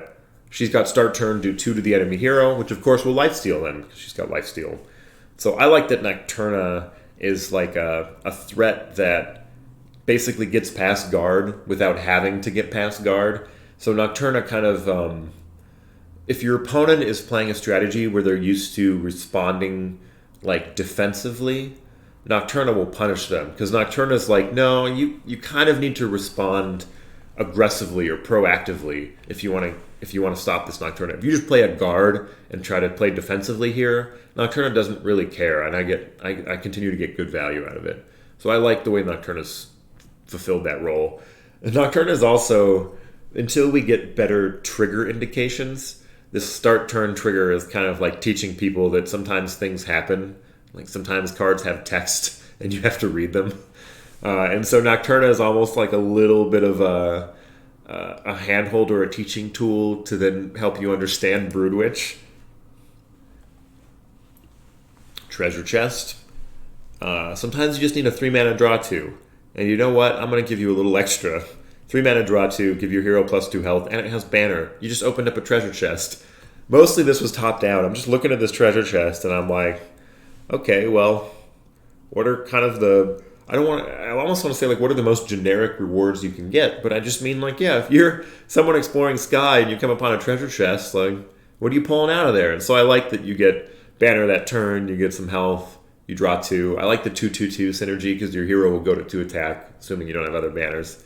You get the 2 health and you draw 2. One small pet peeve of mine for treasure chest is that I really wish I could say draw 2 and then give your hero +2 health, because aesthetically, I like that the shorter sentence is above the longer one. But I don't want you to die from fatigue from your draw 2 before you gain health. That would just feel miserable. And so I have to put the health gain before the draw so that even if, say, you're at 1 life and you're in fatigue, you can still cast treasure chest. It's okay. So that's why that order. Bolt. Oh, man. Bolt is like my favorite turn 1 play. It's just turn 1 Bolt, get 6 points. I often think of Lifesteal and Wither in terms of double points. Because if you imagine that, like, we're both playing cards, you know? We're both playing units. They have a cost and stats. And you assume that cost and those costs and the stats are relatively well balanced against each other. But if I'm always triggering Lifesteals and Withers, I'm basically getting double output for my attack. And I would say the lifesteal double output is a more consistent double output, because sometimes you don't really need the Wither. But also sometimes your life doesn't matter. The game is about other things like mana or cards or whatever. But I like the Bolt as an easy way to like feel like, oof, I just got a nice chunk of double points. But it's also kind of just a 3 mana 3/3. But it's got that agility bit of like surprise damage. I like that Bolt is that fast surprise damage, but with less of the combo potential in terms of like play Bolt, buff it up a bunch, and then attack. I like that it attacks itself. And I like that the attack has clear counterplay, but mostly because it sets up a clear window where you feel really good, you feel really smart casting Bolt. It's obvious, you're like, oh, my opponent has no guards, but it just feels so good to be like, yeah, I got you, you have no guards, Bolt, you did it. And so I like that. It's an easy you did it. Seal of Doom. Lose 3 max mana, give all units -9. This is like the big red button emergency option, which is, look, I get it. Sometimes decks go all in. Sometimes they just have a ridiculous start, and they just spend their whole hand and get a lethal board on like turn 3. What are you going to do? What options even exist? I love that Seal of Doom exists. Certainly casting Seal of Doom on turn 3 is not your favorite thing, but it's just to say that like if your opponent is is really tempoing hard. They're spending a lot of resources to contribute. They're putting a lot of cards from their hand onto the board, hoping to surprise you with a kill. I love that Seal of Doom is there to be a cheap response where, usually in a normal game, losing 3 max mana is really bad. But if your opponent just put their whole hand onto the table, you don't really care as much. You're like, all right, I will trade with your whole hand. Better than dying, I also like that Seal of Doom is a card that you rarely lose with in your hand, just because you could say that just means that it drags the game on, but I just like feeling like you have that much extra hope or options, but you definitely want to wait to cast Seal of Doom as long as you can. So it's one of those I know something you don't know cards, which I would say Pyroblast and Hearthstone is one of those. It's 10 mana, do 10. Or I first heard about this with Brian Wong taught me this whole concept with Searing Flesh and Magic, which is 8 mana, do 7 to the enemy hero, their enemy player. But I like Seal of Doom as I know something you don't know. I have a secret where now I can plan to try to spend resources and kind of give you the board at a certain inflection point in the game and then really get you with the Seal of Doom. And then that's kind of largely in random. It's like the I know something you don't know of Seal of Doom. But then I like that in Constructed, you can build almost around a combo where you have a big point, a big turn inflection point where you want to spend 3 mana to wipe the board and then spend the rest of your mana developing or killing or whatever. And I like that Seal of Doom is an option there.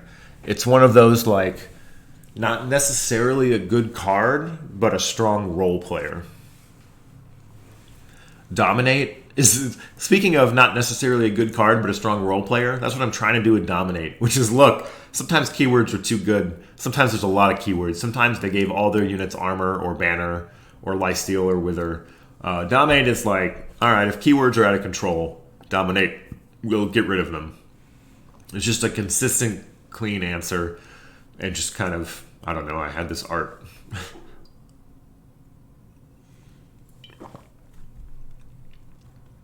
Leonardo, 3 mana, 2/4, with Wing Construct.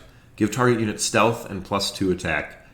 I've always liked the different shapes of Leonardo. We're still dialing in on the stats. I still don't have a ton of faith in 3 mana, 2/4, but I like that you have this option of a 3 mana, 2/4, and then you can spread out the Wing Construct, or you can just cast it on itself and have a 4 mana, 4/4 stealth. And I like that dichotomy. I kind of want to give Leonardo guard, so you have the option of guard or stealth mode, and then you can hide someone else behind it with the stealth. Kind of like Trinketeer hiding somebody in front of it with guard, or shoving somebody in front of it with guard. So yeah, I kind of see a guard Leonardo in my future, but for now this is fine. He's a bit of a brawler with those 2/4 stats and the Wing Construct. There's also, I really like, a part of my brain is still tracking these 1 mana cards. There's a card in Intellect that used to be around called, what was it called? Sudden Inquiry? It dusts 1 mana cards in your discard pile for value. I feel like there is a 1 mana card matters play pattern. There's also a card coming up that's Inspire 1-cost cards. So whenever I see a 1-cost card on a unit as an attached spell, I see a little bit of, in my head, I see a little bit of extra power where I'm like, ooh, this card could be good in the 1-cost matters deck just because it holds the spell. Or in a deck that wants 2 air triggers, 2 air Inspire triggers, well, there you go. This game is just full of a bunch of natural synergies. Carbonite. These stats were fun to find. It's a 3 mana, 2/3 armor. Your hero has armor. I've actually really liked the effect your hero has armor. It's also on Mighty Steed up at 7 mana. It's a nice way to say you should kill this unit first without that unit having guard. It's fun to make cards like that, like a pseudo guard or like a strategic guard is something I would call it sometimes. Some units have strategic guard, like what's his name? Arcadian Mask almost has strategic guard just because it's powerful. That's another way to do it, which is you play a unit that doesn't have guard, but its ability is so powerful that it really should just be attacked and killed. And so I like that Carbonite is kind of in that stage with the armor where they're kind of incentivized to clean up the Carbonite. But I also like that there's a little bit of math and a little bit of wonder where they're like, maybe this is the turn where I ignore the Carbonite and just get the damage on their face while I can. I enjoy that bit of strategy. Two bees. Man, every time I'm building a deck, I wonder, two bees or not two bees? Usually I run two bees. In my head, it's the bee gun. Locked and loaded. Load up that bee gun. Oh, hey, Ennis. Glad you're here. So yeah, two bees add two yellow jack to your hand. Of course, yellow jack is a 1-mana 3/1. Someone fights a random enemy in agility. So two bees, it's a weird card. I just kind of like that, like a two bees with a thought leader or a head in the clouds. You can feel kind of clever getting these freebies. Triggers a lot of air, gets a lot of 1-cost cards in your discard. The original version just summoned 2 yellow jack, but I've actually enjoyed the ability to spread out the mana and spread out the bees. So, I don't know, I like it. Sometimes I think this card has to be too good, right? This is just too powerful. It's like, whenever I cast 2 bees and then cast the 2 bees and then kill 2 enemies, I'm like, that was too good. But I spent 5 mana to do it. And also, if you think about it like, there's, over here, you've got Treasure Chest, which is a 3-mana draw 2 with some upside. 2 bees is a 3-mana draw 2, but it always draws yellow jack. That has to be bad sometimes, right? Right? That's my hope. Hopefully sometimes 2 bees is bad, but so far 2 bees has been awesome for me. Charkram. 3 mana, do 3 damage to all units. Both players lose 1 max mana.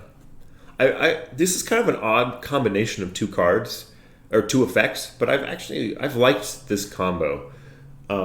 Because 3 mana to do 3 to all units is actually a pretty powerful clear. I knew I kind of wanted 3 mana to do 3 to all units, just as a baseline AoE, in large part just to test and to measure, but I also felt like it was an important option for the meta, for people to have to almost just worry about and play around. Like, well, there's a 3 mana do 3, which in Magic is Slagstorm, but of course in Magic you can run 4 copies in your deck. You just get this one Charkram.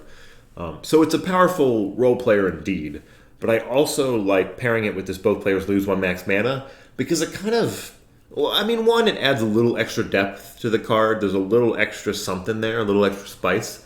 But I actually like that it's this card, the do 3 damage to all units, tends to be best against aggressive decks, and especially early, where Charkram is one of the most punishing cards to, I went all in on my board on turn 2 or 3 and played 3 or 4 units, hoping that you didn't have a clear, and then they Charkrammed you. But I like that the decks that are more likely to expand early like that are the aggro decks, and they also tend to operate better with a low mana count. So the decks that, and then the control decks tend to operate better with a high mana count. So I like that in the situation where this card is most devastating, in the matchup where a Charkram is most devastating, in control versus aggro, because a 3 mana do 3 to all units is that efficient, I like that the other ability, the spice on this card, makes it just a little bit worse in that matchup. It gives the aggro deck just a little bit of extra, okay, well, at least I'm still operating in a more optimal zone of the game. So just that much extra depth to it. I like the pairing. Squiddy, 3 mana, 2/4 lifesteal. Glory, draw 1 cost card. I love pairing lifesteal with Glory. I don't know why Squiddy necessarily has lifesteal. He's just kind of, because he's a pirate and pirates steal things. It's a very loose connection, but I just kind of am addicted to putting lifesteal on Glory cards because it's like the double points. You get the Glory and the lifesteal. You just feel so smart. Because you always want to, when you have a lifesteal unit or you have a Glory unit, you always want to attack their hero. But sometimes you're like, maybe I should attack this unit, and you feel a little bad. But you're like, if I'm getting the Glory and the lifesteal, I feel extra smart just hitting them. And then the draw 1 cost card is there to just be get you through your deck. It represents the loot that Squiddy is finding. You certainly don't want this Glory train to keep rolling on you, but it's not just drawing open-ended value. So, I don't know. Squiddy's okay, but I think the total package could still be better. And like I said, lifesteal doesn't necessarily feel, Squiddy. Here's a clapback. 3 mana, do 2 damage to enemies, give you hero spell shield. This was another, kind of role-player workhorse removal spell slot I wanted to test, which is 3 mana, do 2 to enemies. And then this Give Your Hero Spell Shield bit is there because I like the idea of, like, if I'm trying to slow down something like an aggro deck, Clapback could be particularly good if that deck also has reach damage. So I like that the card can do double duty of, like, cleaning up threats and protecting your hero. It's a nice... I feel like Clapback, when it is the right call in the meta, will feel really satisfying as a counterplay tool. But I also like that 3 mana do 2 to enemies is a pretty powerful effect, and it lacks the synergy of something like Charkram. So it can be, like, really one-sided. But Give Your Hero Spell Shield is also kind of a liability. It's kind of a drawback. Because sometimes you want to hold a spell on your hero. Like, you want a mana vial on there, or, maybe they even capsized you, and now you have a water spell that's important to you. And so I like that Clapback has that much of an extra, like, this thing that looks like an upside on an already efficient one-sided spell can sometimes be a liability. I like that pairing. Clapback used to have lifesteal to give you a little extra oomph, but I think when I lowered it to 3 mana, I removed the lifesteal. So, yeah, I'm not sure. How do I feel about Clapback in comparison to Fire Potion? Yeah, I like that Clapback, you have to pay extra mana to get the one-sided nature of it, whereas Fire Potion, it's very, very symmetrical. So I like the difference in those two. The difference in roles. And like I said, sometimes even you want Fire Potion over Clapback, even if you have the mana, because you might not want that Spell Shield. I actually think the Spell Shield is probably worse for you in general than not having that option, unless you're particularly countering a particular aggro deck that has small units and reach. So I think we could actually see decks that choose one over the other pretty often. And then there's always the difference in the element, too, which matters to me. Where, like, sometimes what makes the card better is that it's light instead of fire because, there's a particularly good light deck or something. Rage. This used to be a Dare Demon and got nerfed to Rage, which I think is actually at a decent stat line now. I've considered going to 2-3 or giving guard back or something, but I want to play more with Rage. But I like sprinkling in 1 damage AoE into the game. I've talked about this before, but I really like that I get to sprinkle a lot of 1 health units into the game, but then I can also sprinkle a lot of 1 damage. And I just like that a 1 health unit is just inherently fragile. It's nice that there's that option where, like, in a game without the always-on hero attack, or a game like Magic, 1 attack units are fragile, but they also kind of always require a card to answer. And I like the idea that 1 attack units are basically killable by spending less than a card. So you get a lot of these free, like, 1 damage AoEs, or you'll see a lot of, like, free zaps floating around. And that's also, like, just supporting the fact that the hero always has 1 attack. And so doing 1 damage is worth... It's like, it costs a little less than a card in my mind. And I kind of like just the thematic pairing of Rage with Wolf Mask. I like the symmetrical pairing, where Rage does damage to enemies, and then Wolf Mask buffs allies. I like the extra little juice of the banner with the Rage. Just, the total package of Rage feels like one of those cards that, if you're playing, like, Go Wide Aggro, or you particularly need, like, AoE damage and an aggro mirror, Rage feels cool.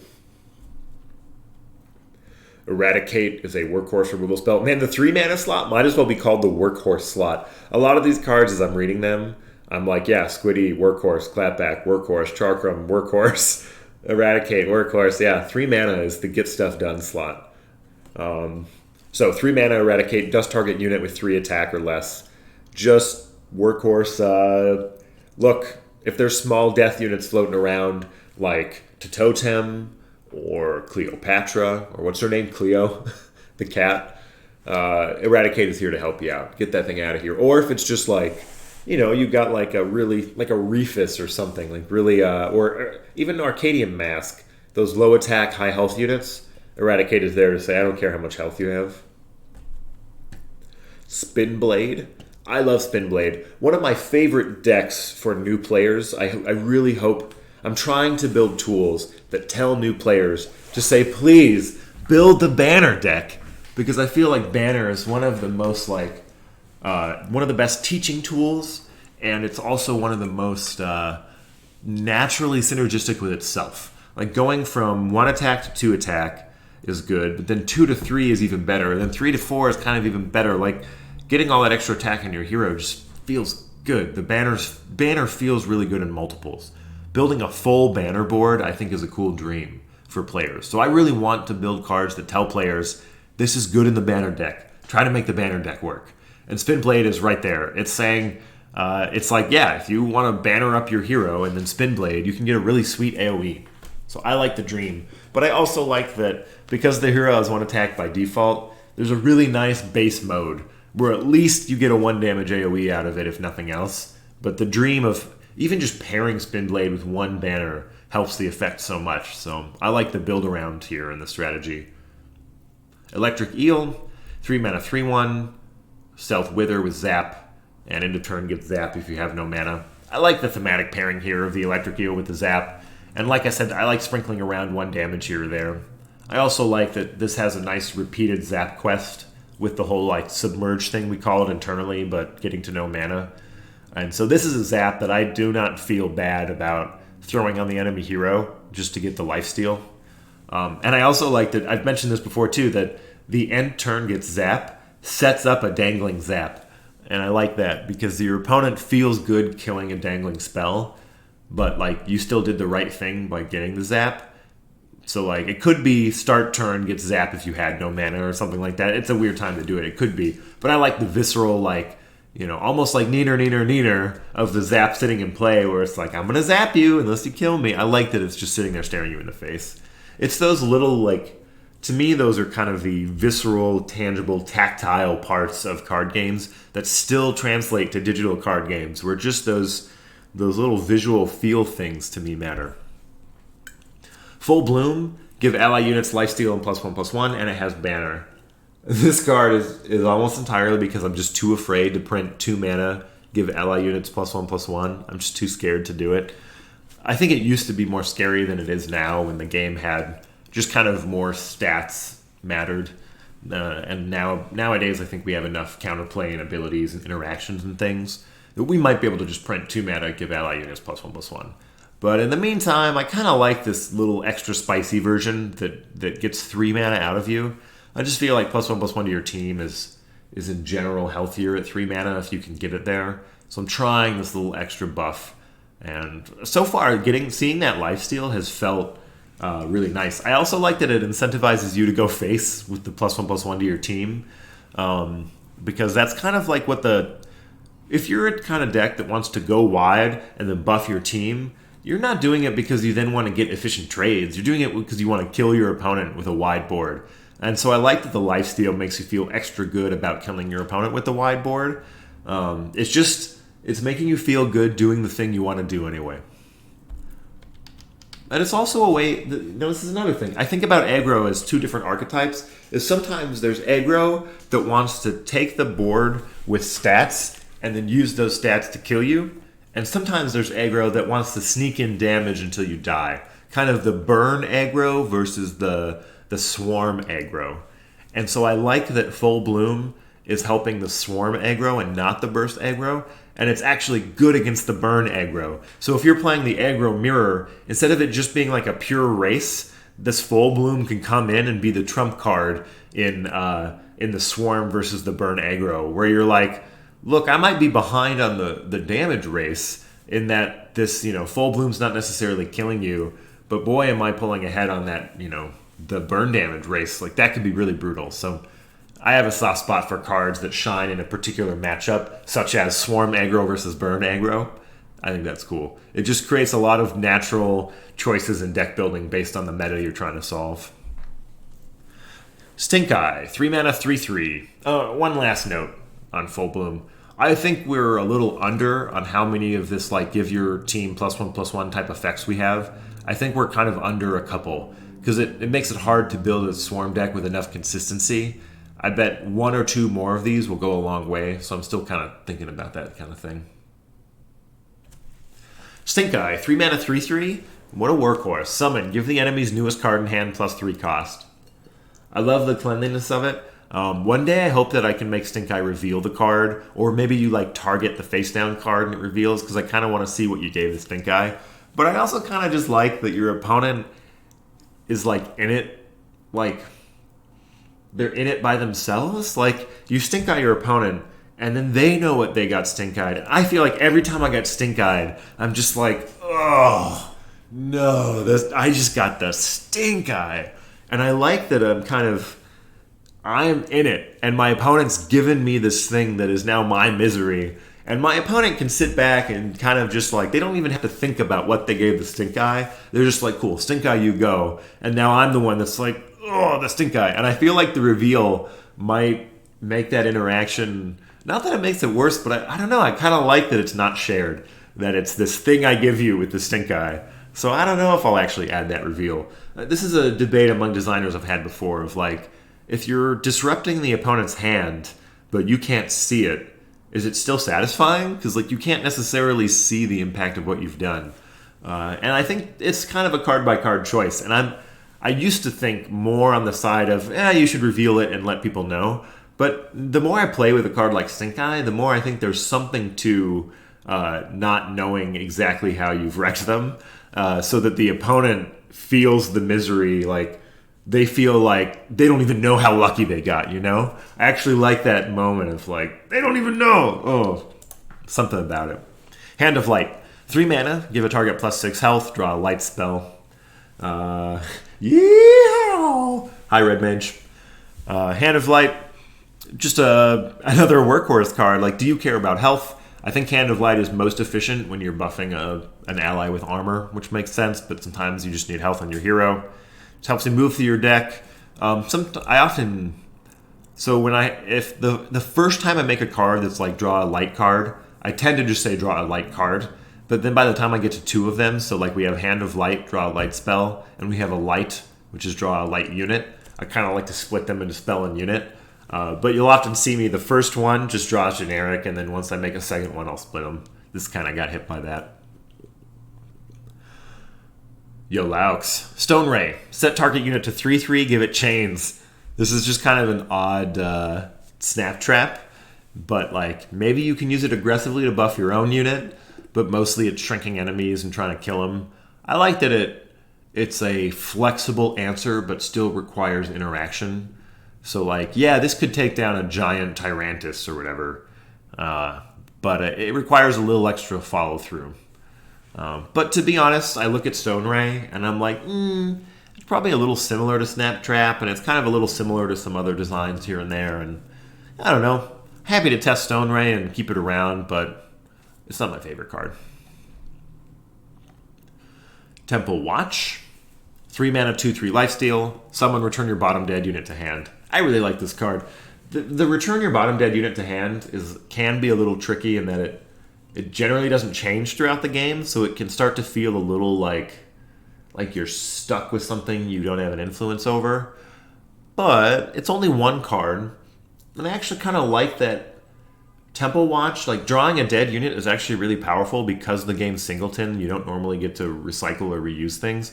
I actually like that Temple Watch is returning a dead unit to hand, but kind of your weakest dead unit or a weak dead unit because it was one of the early ones. You know, you don't normally die as a 10 drop as your first dead unit.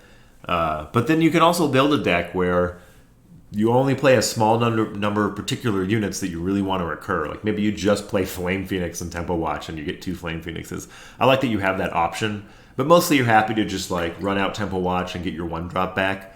I also like that, you know, maybe that consistency of being stuck with the bottom dead unit is kind of odd, but then at least you can strategize when you're going to play the Temple Watch pretty carefully. Whereas a card like Second Chance, which reanimates your top dead unit, it's a little harder to strategize exactly where that's going to come into play. So I like the simplicity of Temple Watch in that way.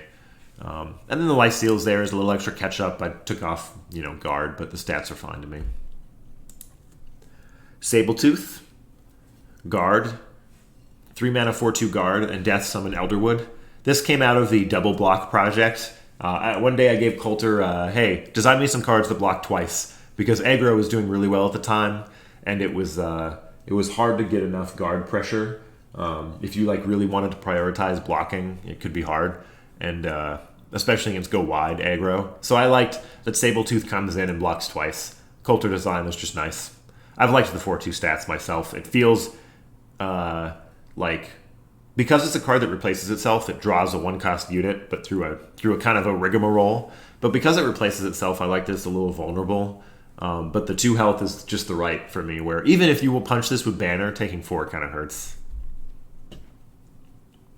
Soul Taunt. 3 mana. Target enemy units fights your hero, then kill it. I like Soul Taunt.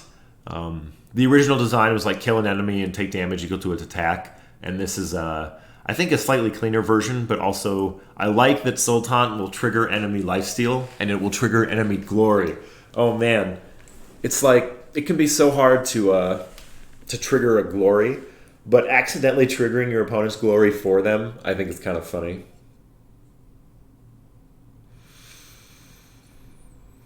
Yeah, M20's been out for 3 weeks, the Red Mage, but I don't play Magic anymore, so to me 3 weeks feels pretty new. Yeah, I might go through M20. Also, they just did the whole Modern Horizons thing, and so it feels like we've been in preview season forever, so it's hard to track exactly what's happening. But I would rather review M20 like a more core set, like this is how they view baseline Magic, than something like Modern Horizons, so I think we'll do there. I mean, I wasn't tracking exactly when it came out, but I knew the full spoiler was out. Either way. Yeah. Let's see. Shelly's very simple. Just a stat canary. 3 mana, 1/4 guard armor. Just there to be a horned turtle. You know, in high school, my best friend was Scott Young, and his favorite card was horned turtle. It doesn't like having guests unless it's having them for lunch.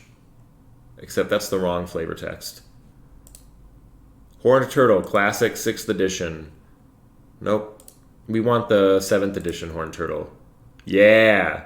It doesn't like having visitors unless it's having them for lunch. Word for word remembered the flavor text of 7th edition Horned Turtle. That's just how good I am. Yes. Thanks, the Red Mage. I appreciate the awareness. So Shelly is our horned turtle. I actually just changed Shelly after some conversations in chat the other day to I'm trying a 2 mana 1/3 guard armor. You'll notice something I changed somewhat recently, maybe, is I swapped the order of certain keywords just in the way they're written on cards, where I moved. So it used to just be alphabetic every time I put keywords on something. But then I felt like as we added more and more keywords, that guard and stealth were kind of getting lost in the mix in terms of your consistency of looking for them. And I often think of guard and stealth as like their own kind of brand of keywords. They're more like positions than keywords, and you can't have both guard and stealth. Anyway, so I moved guard and stealth to the front of the list every time.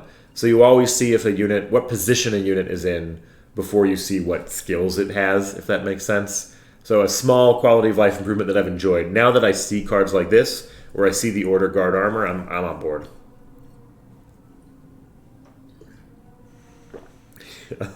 Grime, 3 mana 4/3 lifesteal wither. It was a 4/4 for a little while.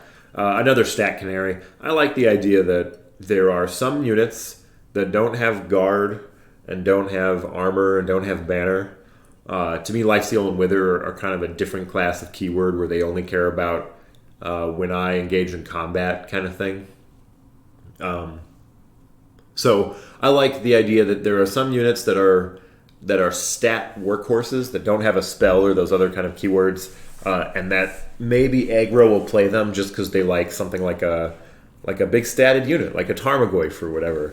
And so I'm trying to figure out exactly where those stats are with these stat canaries. But I think Grime has kind of hit an area where it's definitely scary, but it's also just stats.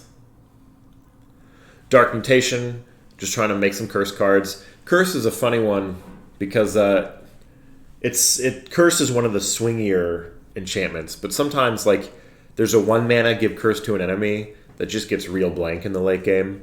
I like that Dark Mutation is kind of a consistent removal spell in that giving minus attack sets up this like kill with the curse instead of them just using it to trade off with something. I like that you could also use curse on your own way. Like curse, you could Dark Mutation a Putto to replace your own Ent Mask to then get the +2/+2 and the +5 attack. or you can, Dark Mutation to overwrite Roots and then get in for an extra 5 in a way that they didn't see coming. So I like that there's that extra strategy there. I also, that +5 attack is permanent, which there is not a lot in this game that gives +5 permanent attack. And so that can actually be kind of scary, especially when you get that attack that turn. And so I like Dark Mutation on something like a Zapper. That's awesome. Or something with like Glory gets a spell where you overwrite the curse itself. You can build a real scary threat. Like Zapper and then Dark Mutation and then play like a Vial so the Zap overwrites the curse. And now you have a 5/2 armor permanent. That's cool. Rodent Problem, we've talked about it. I like the way that it fishes out a somewhat consistent but also somewhat random threat. But just, a 1/1 getting +2/+2 actually feels pretty big. Sometimes I think it's too big, so I'm keeping an eye on Rodent Problem. Storm Rider, 3 mana, 3/3 Banner Guard. Started as a stat canary just to see, it was actually a 3 mana, 5/3 guard at first. I've actually really liked 3 mana, 3/3 Banner Guard. It's just a nice, simple, get it done card. And the strategy of Banner is just so natural, such a good teacher. I've even liked it on this art. At first, this art looked a little fancier to me, like it's got to do something cooler. Maybe it has a glory, but so far I've liked it. Storm Rider, I'm in. I like Dive Bomb. I like 3 mana do 2 draw a card. It just feels satisfying. And I like the way it draws a 2-cost cheap unit. I like that when in building decks, sometimes I think about maybe I want one specific 2-drop and then a couple cards that find it, or maybe I'd rather have 3 good 2-drops and instead of the cards that cycle. So I like the options with a Dive Bomb. It's just kind of built to be a simple workhorse 3 mana card. Hey, same with Elderfall. Elderfall, I still need to get more experience with Elderfall, but it's there to be a little bit of a control tool where if I need lifesteal, I like that it has the option and I can get that extra blocker with the Elderwood. But mostly I'm probably using it to kill something and get an Elderwood. It's just there to be mostly a control tool option as a removal spell. But even aggro actually probably doesn't mind. Like being able to do 3 face damage and then getting a 1-drop seems cool. So I need to play with Elderfall more personally, but it seems like a clean, nice package. Just kind of one of those satisfying workhorse cards. Card Sling scares me, I'll be honest. It's a 2-for-1 removal spell at 3 mana. But at least it has this inconsistency to it. That's what I'm hoping balances Card Sling. But so far, Card Sling has just felt like 3 mana kill a dude, draw a card, and that kind of scares me. So I'm kind of considering that you only draw 1 card, so that way it's a 1-for-1, which is totally fine for a removal spell to be a 1-for-1, but it has the upside of filtering. So I might redesign Card Sling so it's more in that 1-for-1 slot. But in the current form, discard your oldest card in hand to do X damage to target unit, draw 2, where X is the discarded card cost. In this current form, Card Sling is really strong. It's really satisfying. Man, you get to move through your deck and kill things at the same time? Sign me up. But I kind of want to rejigger the numbers, so I'm watching Card Sling. We're going to tweak that one. School of Fish. 3 mana, summon 2 1-cost units. It's the old 3 mana workhorse slot. Just a simple card that it's kind of like Unfallow at 2 mana, but they go right into play. The original one that I designed was 3 mana, summon a 1-cost and a 2-cost unit, but Coulter said that was like a 10 out of 10. So we're trying this one. I'm curious if this is good. But it's for the Swarm deck or a deck that cares about specific 1-drop units. I wonder if it could be a little spicier. It's kind of simple. But for now, it's a start. Sometimes that's just where you start. Is you're like, look, School of Fish, we got to start somewhere. Let's see if this feels fish-like and what about it feels fish-like and what kind of decks like this kind of thing, where it slots in, and you just iterate from there. So this doesn't quite feel like a final form, but it could be, so we'll see. All right, we got 1 hour left before my meeting, so I wonder, we might be able to get through 4 mana cards. Oh my goodness. Whoops.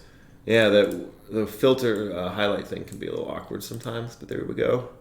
How many 4 mana rows? I don't think we're going to get through all these 4 mana cards in an hour, but hey, welcome to Set Review Week 3 here on the official Skyweaver live stream. I'll be right back.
All right, 4-mana cards. Let's go. Blown Away. Return target unit to hand. Mulligan that player's units in hand. So certainly, just a bounce spell is workhorse in that it's a tempo card. You go down a card because you give them a card back in their hand, but you lose a card. So you're actually -1 card.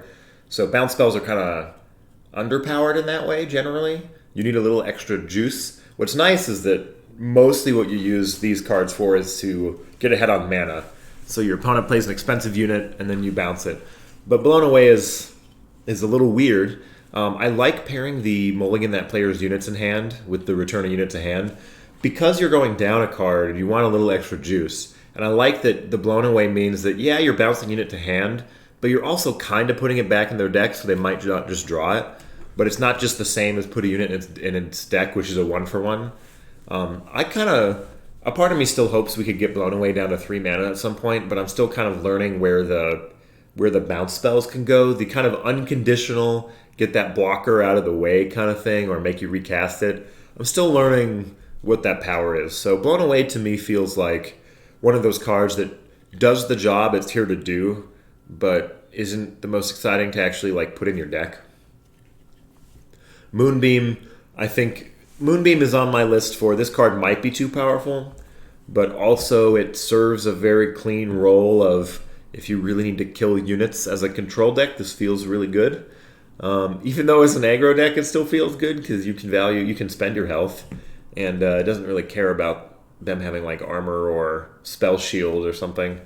So I don't know. Moonbeam feels too powerful, but also, I mean, just barely too powerful. Like I almost want to give Moonbeam like negative banner, pull the old reverse banner trick somehow.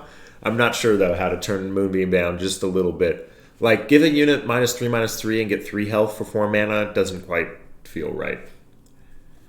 I like where Flame Phoenix has ended up. Flame Phoenix, the original Flame Phoenix. This is, week 3 set review is really just nostalgia time where I get to talk about all the old versions of cards. Flame Phoenix is... Sorry, the Red Mage says, what if it -2, -4 on Moonbeam? Yeah, that feels a little underpowered to me too. -2, -4 and +4 life could work. Yeah, maybe. I don't love the kind of odd numbers on it, but that could work. Yeah, I'll just, kind of the way that a card like Moonbeam will eventually change is either Coulter will be like, yeah, this is too good, or I'll be shifting the set around for other reasons and then see a reason why, maybe I'm moving Ominous Who to a different spot in the curve, and that gives me an excuse to change Moonbeam. Or maybe I built a different spell as a 4-mana removal spell that I prefer, and then Moonbeam gets bumped to like 3 or 5 or something like that. So Moonbeam's kind of in that position where I'm kind of looking for an excuse to change it, as opposed to like, I'm not like in a hurry to change it just for the sake of change on this one. Not yet, at least. So it's one of those where I just ponder it as opposed to solving it. Flame Phoenix, I like where Flame Phoenix ended up. The original Flame Phoenix was something like when it dies, you put it back in your deck and do 2 to enemies. It's kind of always done 2 to enemies. I've enjoyed the story of the Phoenix, of death and rebirth. I wanted to highlight the moment of death, and so doing like AoE damage on death is a nice role, especially, and it feels really well. Just the 4-mana 2/2 guard, death, do 2 damage to enemies has felt like a nice card. Like when you play it against a particular board, I like that your opponent, it's a powerful effect, and it probably kills the board. And so I like that sometimes the opponent is like, yep, I can't get around the Flame Phoenix, and they punch it, and you get the trade, and you feel like you practically just played 4 mana, do 2 to units. You almost just played Fire Potion. But your opponent has a little bit extra room of like, maybe they have a Blown Away to bounce it, or maybe they can buff their units first and then clear the Flame Phoenix, or maybe they have a Dust, heaven forbid. And then it used to go back in your deck as itself. So if you were in an empty deck, Flame Phoenix could just loop and basically put the opponent in a situation where like either you know how to kill Flame Phoenix or you don't. And yeah, I think that card is somewhat printable in that like sometimes games will print a card that is like, it's like sometimes you'll get a card in a card game that is like, I'm going to do this every turn for the rest of the game. This has become my only remaining final plan, is do this every turn forever until either I win or either I lose. And often those cards, like we were just looking at a Hearthstone card the other day that's like 4 mana, 4/10 taunt, into your turn, put it in your deck. I don't think I got those numbers right, but it's something like that. Or not into your turn, but start of your turn, return it to your deck kind of thing. Something like that. And yeah, I mean, probably your opponent can beat that. If the only thing you're doing for the rest of the game is, draw and play this taunt, maybe you'll win because you'll just fatigue them, but probably they have something that can beat it. And the recurring Flame Phoenix I felt like was in that territory where it basically said to your opponent, you're in a mini game now. You're playing PvE. Either your deck has the ability to beat a Flame Phoenix every turn or it doesn't. And it's not that was too powerful. It's not that most decks couldn't beat it, but it wasn't fun, and it was kind of arbitrary sometimes whether you were in a situation where you had cards that could beat that plan or not. And so I didn't like the fun and repetitiveness of it. At the time, it was a nice learning experience, but when I figured out that the rebirth form of the Flame Phoenix was just a giant fireball, to me that felt cool, where the fireball was coming back. I also really like the pairing of, currently Fireball's a token, you can't just put it in your deck, and I actually like that a lot, where the biggest face damage burn spell of just I'm going to spend mana to just do a lot to you. I like that it has this like a foreshadowing, where, you're playing against Pyroblast in Hearthstone, and the mage spells, 10 mana do 10 to the enemy hero. You're basically always playing around it because they could have just put it in their deck, or they could just have it in their deck, so maybe you're just dead if you ever get to 10 life. Or because the mage generates so many random mage spells, maybe they just randomly generated one. You're basically always playing around Pyroblast, which, I don't know, I felt like that was just too much. I don't want to play around that every game forever. I like that Flame Phoenix says there's a little foreshadowing where once the Flame Phoenix is seen, you're like, okay, now I have to play around Fireball. But I like that sometimes I'm playing the game and I'm like, do I have to play around Fireball this game? And I'll go look through their discard pile and be like, nope, no Flame Phoenix. I feel fine spending my life. I like that option.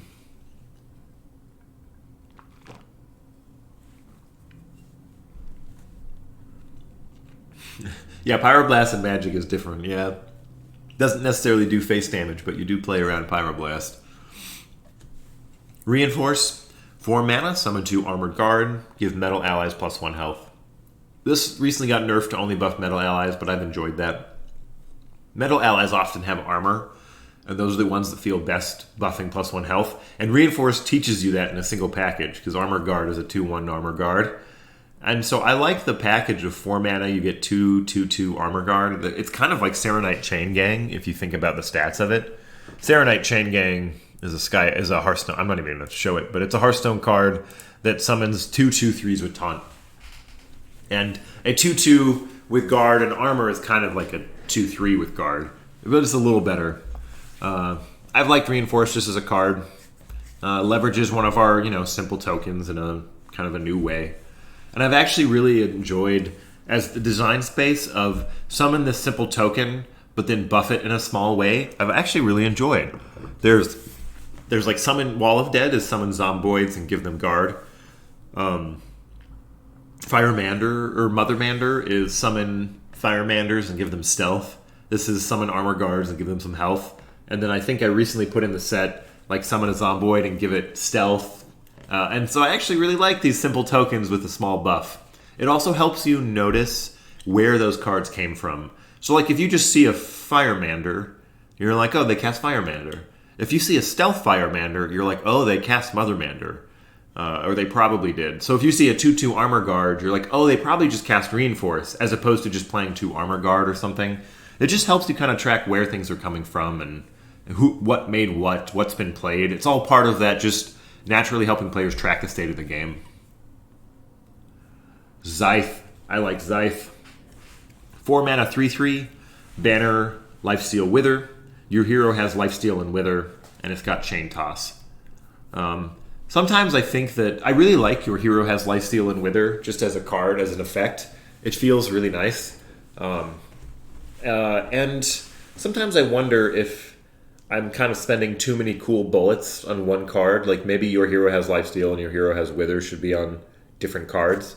But I think there's room for both. There's sidekick right now that gives your hero lifesteal. There's the card that when it dies that gives your hero lifesteal. There's this one that gives both lifesteal and wither. I would like to see another like your hero has wither somewhere. So I kind of I'm starting to feel like your hero has this keyword is a decent repeatable effect I can use in a couple places. I don't want it to be common, but it's kind of like a decent uncommon effect that I'm willing to sprinkle around. So that's why you see like Mighty Steed and Carbonite both give you hero armor, or Scythe and Sidekick both give you hero lifesteal. It's just sharing the love of keywords and that's one of the things I was really excited about. Just like even a year ago when we were like, what if we put the hero directly on the board? Is it just created another avenue for interaction and focus? You get to put the focus on your hero and here, hold this spell. Here, hold this keyword. I like it. Sometimes I think about the stats of Scythe, like maybe 2-4 is something we've talked about. But I kind of like that it's a square statted unit. 3 keywords, 3/3 Illuminati. 3 + 1 = 4. You got this chain toss. That's an Illuminati you often see. Yeah. Swamp Walker. I like the new Swamp Walker. So 4 mana 2/3 with a 1 mana draw spell plus some AoE. Like cards that just automatically replace themselves are pretty good. Although now that I say that, let's go look at Swamp Walker's rating from Coulter. Because if he rated it pretty low, I'd be happy to bump Swamp Walker to a 3/3. But Swamp Walker replaces itself, so I'm not always sure, and it has AoE, so I'm not always sure where it's going to see value or like what it's going to be valued at. Why Swamp Coulter? There's no card called Swamp Coulter. That's so funny. Oh, it cracks me up. Yeah, so Coulter gave it a 7, which is not the lowest. Like if it was a 5, I'd be really gung-ho to buff it. But hey, let's try it. I'll give it a small buff since it's only a 7. If he had given it like an 8 or a 9, I would not have buffed it. But I'm willing to... Sometimes the reason I buff it is that 7 is kind of our average rating. We have a lot of cards at 7 if you look at our stats page. Coulter rates a lot of cards in like the 7 to 8 range. So certainly the card is already kind of average. Sometimes what I do is I'll buff a card that looks average just to make sure, like, if this pushes the card this buff will make the card be like, oh, maybe this card is better than average now, so I'm going to put it in more decks and get more experience playing with it. And then you might learn by playing with it more that it's actually not just a 7. This card actually should have been an 8, and now that it's a 3/3, now it's a 9 or a 10, and then I could dial it back down to a 2/3. But it's kind of this... it's just iteration, You change a little bit and you measure. Sometimes you change a lot and you measure and you tweak here and there. And we can always change it back. So I'm going to change Swamp Walker to a 3/3 and see how that feels.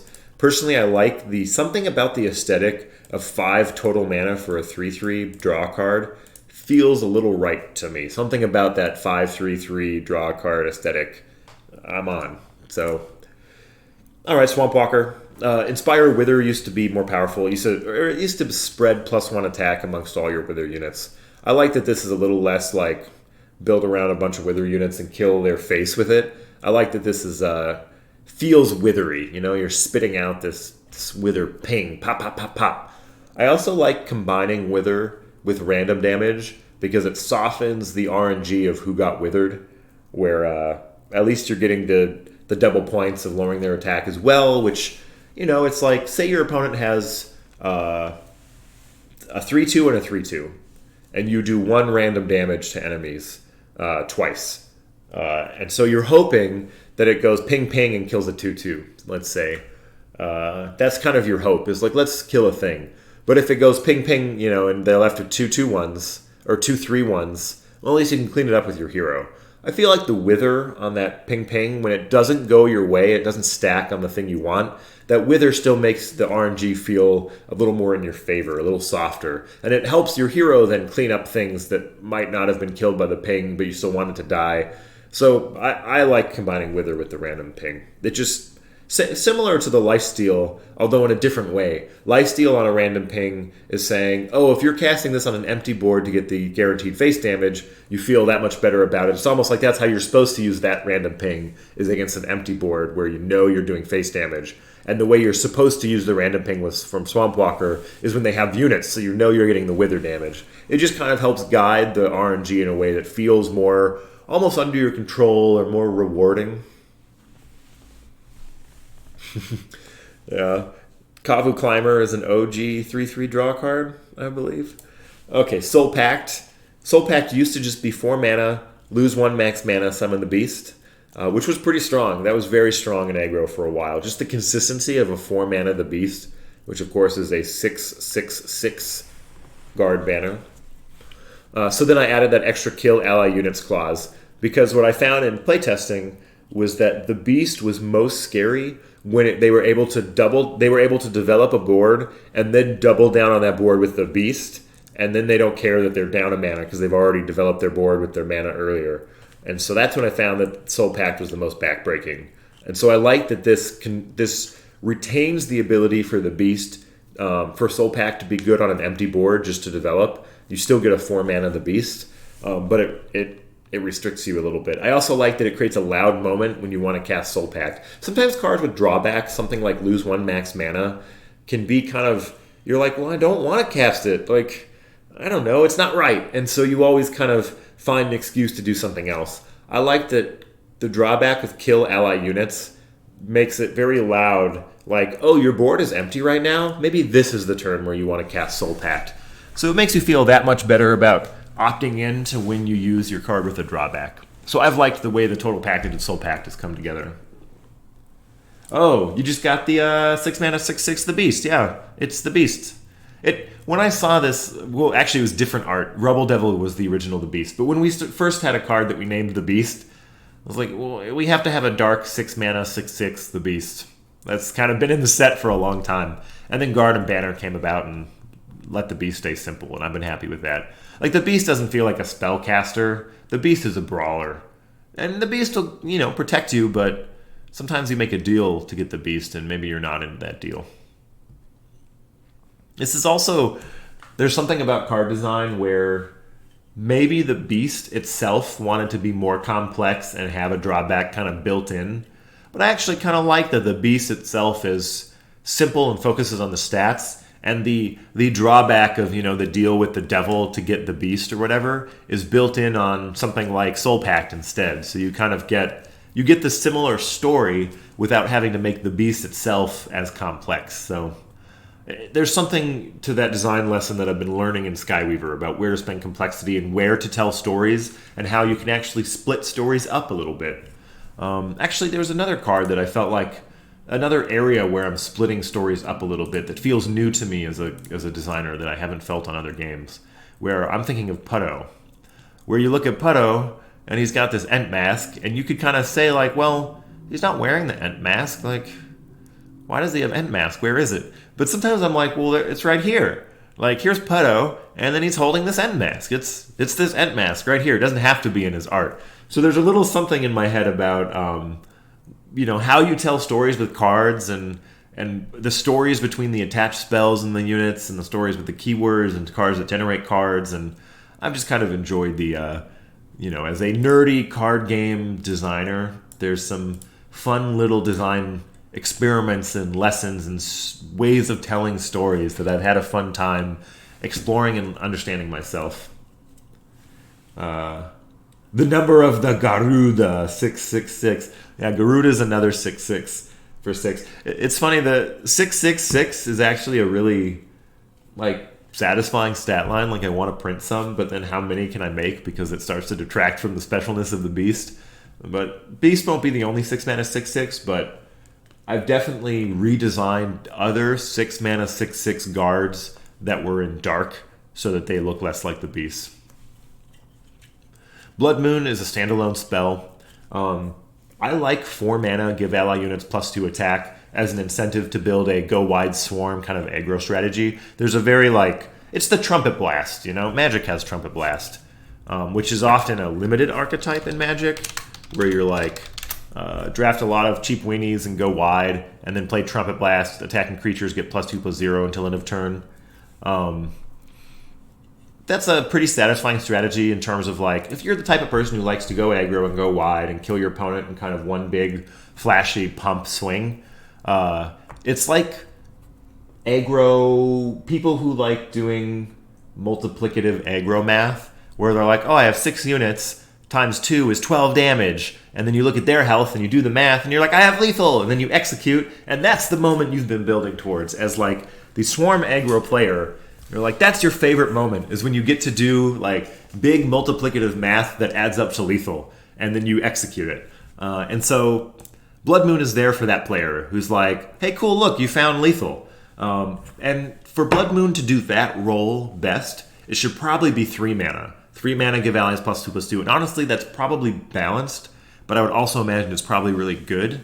And because it's often resulting in a turn where you cast it and then kill your opponent, I wanted an excuse to ask for more mana. If you're gonna spend some mana and set up lethal, I want a little more mana from you. And so then I gave that extra bonus of enemies lose stealth. So I like that it justifies the extra mana cost, but it also helps you. I like the story of it, where the Blood Moon comes out and like you can see things that you normally couldn't see at night because the moon is so bright. But it's bloody, like things are gonna die. That's what happens when you reveal stealth enemies. And so I like the thematic of that too. A little extra juice, a little extra counterplay to justify the extra mana. Anti-Mago is an anti-mage. He's holding mana burn. 4 mana 2/3, stealth armor. Glory, give the enemy hero flames. I like that it's kind of a 4 mana 4/3 stealth armor, which is a reasonable stat line, but you have to be hitting the enemy hero to do it. But man, lighting them on fire with the glory feels so satisfying. The original Anti-Mago has lost some of the combo synergies that felt satisfying, where you would glory them, and then the mana burn was like dust an attachment on a unit to do damage to it, a fixed amount of damage. But I like this new mana burn so much. It feels 2 mana, dust a character's spell, damage it equal to the spell's cost. With the Wither, has really felt like anti-magic. Has felt like mana burn. Like, hey you, mage with the fancy spell, get wrecked. Mana burn does that, and I love it. And so I still feel like Anti-Mago fills that role. And then, like, yeah, lighting them on fire or replacing a spell that they have still feels anti-magic to me. So I'm on board for Anti-Mago. I think it's a little funny that Anti-Mago lights the enemy on fire but doesn't have any visible fire in frame, which is kind of funny. But hey, the mana burn has flames on it, so there we go. I don't know, Anti-Mago looks like an anti-mage. It's going to come in and wreck you. Although the suit kind of makes me think maybe Anti-Mago is intellect with the tech, but I don't know. I'm in for the package of Anti-Mago. I've liked where it's shaken out. The glory units have taken a while to dial in, and mostly like 3 mana, or mostly like the snowbally glories I put to 4 mana, especially if they have armor. There's a couple glory at 3, maybe some at 2 that ask for some mana, but I like where Anti-Mago's shaken out at 4 mana. And if we want to talk Illuminati, well, 4 + 2 is 6, and 2 × 3 is 6, and 4 + 2 is 6, and so I'm pretty sure there's like a lot of 2 and 2 is the same. There's a lot of some Illuminati here. And then the Flames is 2 mana to do 2 damage, and then it kind of is like a 4/3, 4 + 2 + 2. It's high Illuminati, a high Illuminati rating. All right, drum up. 4 mana, draw a 1 unit, a 2 unit, and a 3 unit. I like this card. It started as just a workhorse, like, look, I need a draw spell. Here you go, draw 3. But I've grown to love Drum Up because I love building a deck with a Drum Up package, where it's usually some kind of mid-range or control deck, like it's kind of slow for an aggro deck, but I like that you can set up specific cheap unit combos where, like, oh, maybe you draw all light units and you like, your Martyr of Light plus your Light Knight plus your Olympia or something like that. I don't even know if you could build that deck because I haven't checked the prisms, but I like that you could build a little Drum Up package, but also in like a random deck, or even if in the late game when your deck is empty, like, yeah, Drum Up was fine, some good options, so it's been a nice card. I do worry that Drum Up kind of takes up some of the design space of things like, School of Fish or Rodent Problem, But I think as long as we make each of them feel kind of unique in their role, and I think we can make them differentiated enough. All right, 30 minutes left before I got to go to this meeting. All right, we're chugging through it. Glacial Tomb. 4 mana, summon your top most expensive dead unit, give it Frostbite. I love this removal spell. One, I think it just fits the theme really well. Like, yeah, you just summoned a dead frozen unit. That seems great. And I like using Frostbite as a way to, like, I mean, if we look at like an OG high theme animate dead from Magic, this whole like, oh my god, look at how many words they had to use. But basically they used all these words to say like reanimate a card from your graveyard with this drawback enchantment on it because it's weaker, you know? But they're like enchanted creature gets -1/-0 is so negligible.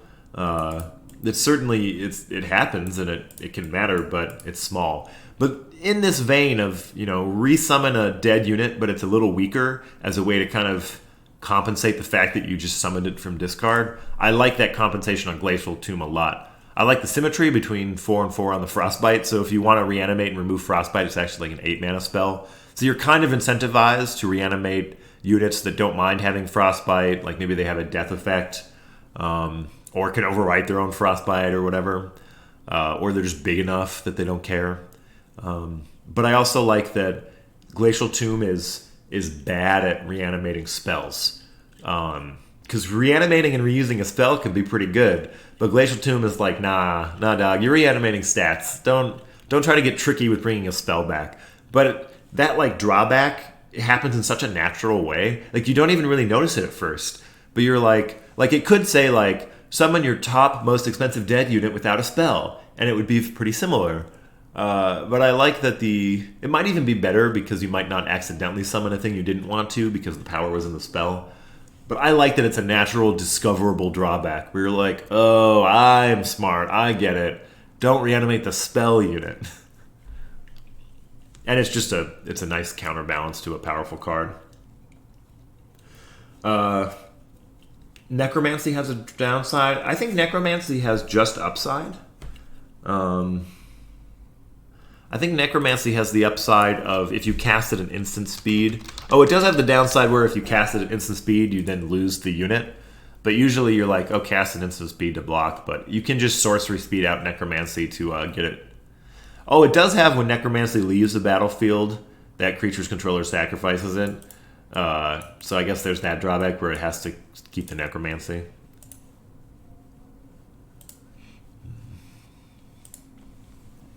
Tat. 4 mana, 3/4 lifesteal with Spell Shield. Glory, give ally unit Spell Shield. Tat came out really early just because I wanted a nice... the reason Spell Shield came about was people were like, it's really hard to win against sweepers. Like, I want cards that are good against sweepers, like counter spells or whatever. And I'm like, well, we can't really necessarily do counter spells. But I can give you units that are harder to sweep, that are good against sweepers. So that's what Spell Shield's mostly about, is units that are good against AoE damage. Or just, targeted damage removal. And I like pairing Tat with the Glory, where the dream of, protecting your whole team is pretty cool. I like that you can kind of preload the Tat, and then next turn you can play a unit and then give it Spell Shield to protect it with the Glory. So it's kind of a nice, anti-control tool as an aggro tool. And then I like that the Glory Lifesteal combo, double numbers, makes it so that Tat's not necessarily killing you as fast as he could for a 4-drop, but you're still pretty happy to get this protection train rolling. Mr. Whiskers is a 4-mana 2/6 guard with Whisk Away. Just a simple role player. Mr. Whiskers has always done work against aggro decks. Or if you just need a 4-mana 2/6 taunt, someone to get in the way and slow things down, you probably also want a Whisk Away because they're playing cheap units. I've also seen Mr. Whiskers whisk away your own units back into your deck. That's totally fine too. But mostly Mr. Whiskers is there just to fill that role. I'm here to block and whisk things away. Garden, just a basic blocker with Orchid, was one of those where I'm kind of just looking for someone to hold a different kind of earth spell. I like when I can attach a spell to a unit where the spell doesn't kill something or draw a card, and Orchid's one of those. The addition of Banner I feel like has helped Garden too. The card is not very Illuminati though, because 3 plus 6 doesn't equal 4. You could almost do a 4-mana 2/7, because then 4 plus 3 equals 7, and 2 times 2 is 4, and the banner gives your hero 2 attack, which mirrors these two. That would be higher Illuminati. For now, the card is just kind of filling the stat role. I don't know. I kind of want to redesign Garden. Sometimes I like one of the ways I like to do symmetry with spells, if I can, is make the spell cost the same as the unit.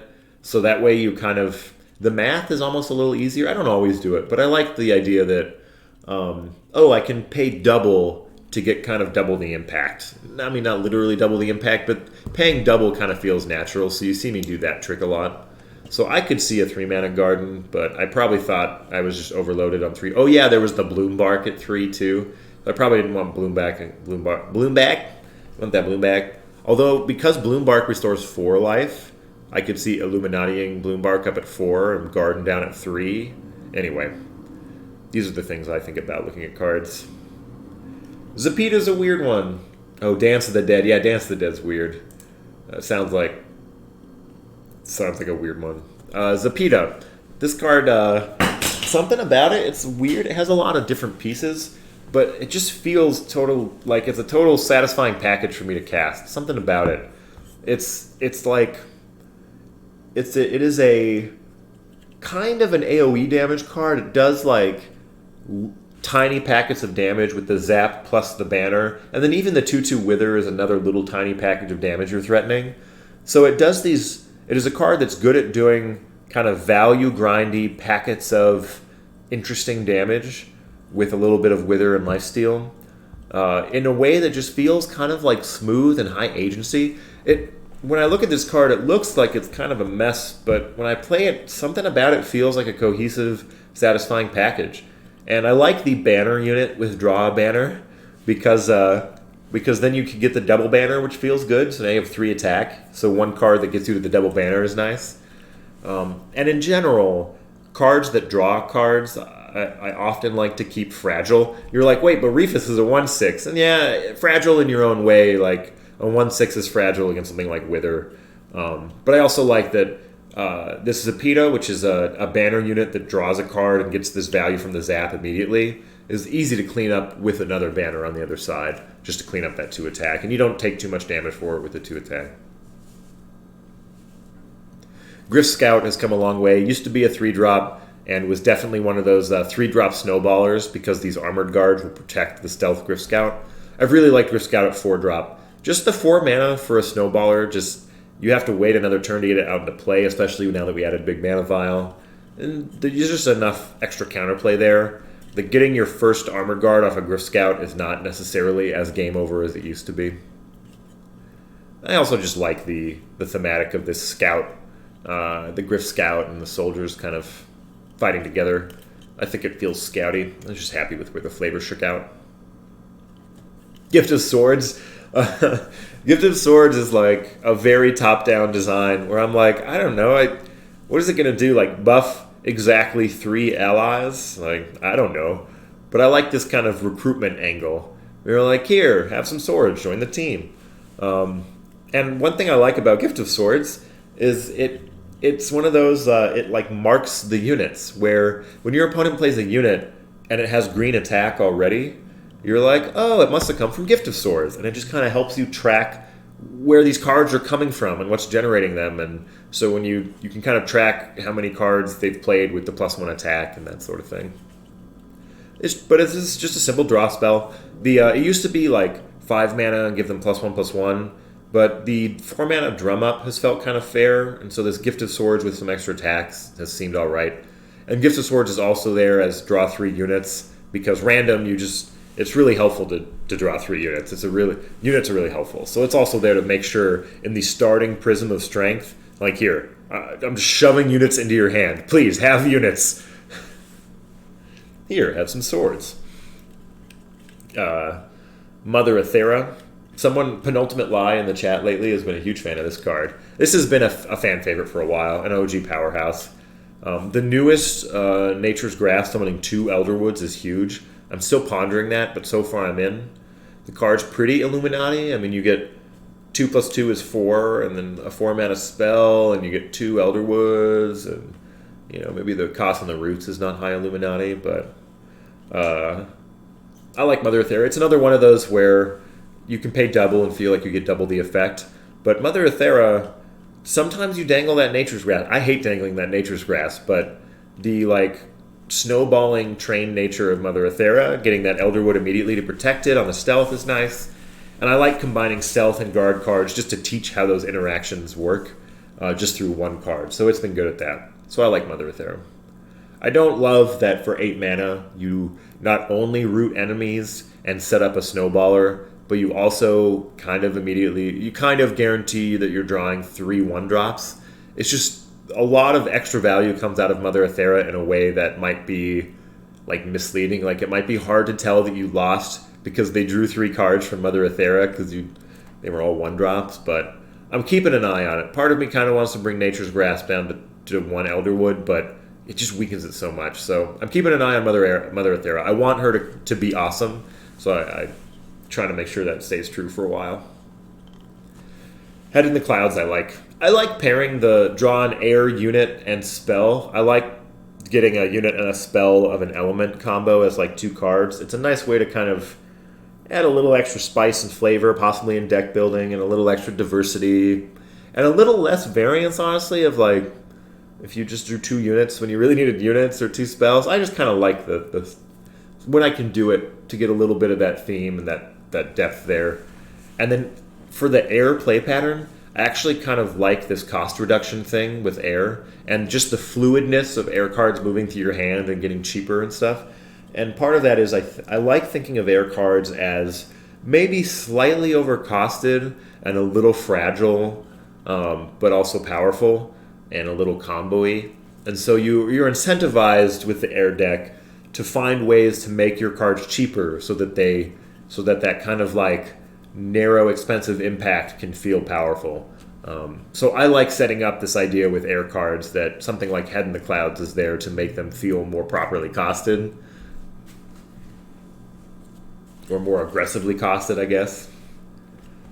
Death's King, 4 mana, 4/4, Lifesteal Wither. It's got Wall of Dead right now. Spoiler alert, I moved Wall of Dead to a different card with some nice art for the next patch. But Death's King has always had this glory. Trigger the death effect of allies. It's a perfect glory. Glory is for effects that are that basically are powerful, and so you want to give the opponent not only the time to interact with it, but also the option, because Glory is countered by Guard pretty well, and also by Wither. And so I really like this Glory, where getting it to double up on the death effects, and in general, just building a deck around the death effect, I think is really fun. I think there's a certain player who loves building all the death triggers. So I want to make sure that things like Ghost Rider and Death's King are there for the death players. The next version of Death's King, I think I moved down to 3 mana, but I just love that Glory. It's the perfect kind of output for a Glory. I don't know if 3 mana is the right place for it, but we'll try it. We'll see. Right now it's at 4. Funeral Moon. Kill all units with 2 attack or less. Give your hero +1 health for each. I'm still a little torn on this one. Just because it's one of those effects that could probably just be 3 mana, kill all 2 attack units or less. But then it just feels kind of too soon. It feels too easy at 3 mana. And it's kind of one of those narrow cards that is really good when it's good, but sometimes can be blank against certain decks that just don't care about those kinds of units or that kind of position. So it got kind of caught up in the trap of it probably wants to be 4 mana to feel the most fair, but then 4 mana feels a little underpowered, so it wants a little extra oomph to it. To be honest, this give your hero +1 health for each, it's kind of lame oomph, but it at least works, and it makes you feel better the more units you kill, which should just feel good the more you kill. But I like that it explicitly scales the output based on how many you kill. So in terms of extra oomph, it's doing the job that I want it to do. But now I'm looking at it and wondering if it should be the old banner trick, but I think that's worse for this one. So this is all to say that Funeral Moon, the roll is very strong. I like it at 4 mana. Maybe the upside, maybe that spice will change. But man, you gotta have spice in your life. Skyweaver is a 4-mana 3/3 with Inspire Water, get 1 mana. So whenever you play a water card, you get a mana back. And then there's this big mana vial, which gets 2 mana. So it actually would get 3 mana with this Skyweaver in play. I might just bring the big mana vial back to a mana vial. Something about Skyweaver looks too powerful because like it's a 1 mana 3/3, but the fact that you have to spend 4 mana up front has actually held it back a bit. It's probably a 0 mana 3/3 if you play at least one other water card out of it, but that's all situational stuff. I like Skyweaver as a water card because I actually like building in synergies with Mana Vial and Big Mana Vial into the water pattern. And I actually don't mind that water is kind of a core fundamental part of the game in that you always start with a water card on your hero because water is a core fundamental part of life. And so I kind of don't mind that. Always take your water bottle with you, And then Skyweaver is awesome when you've got... I put it in the same faction as Octavian. Because Octavian Oceantium says draw 8 water cards. So Skyweaver is exactly the kind of water cards you want to have when you have a handful of water cards.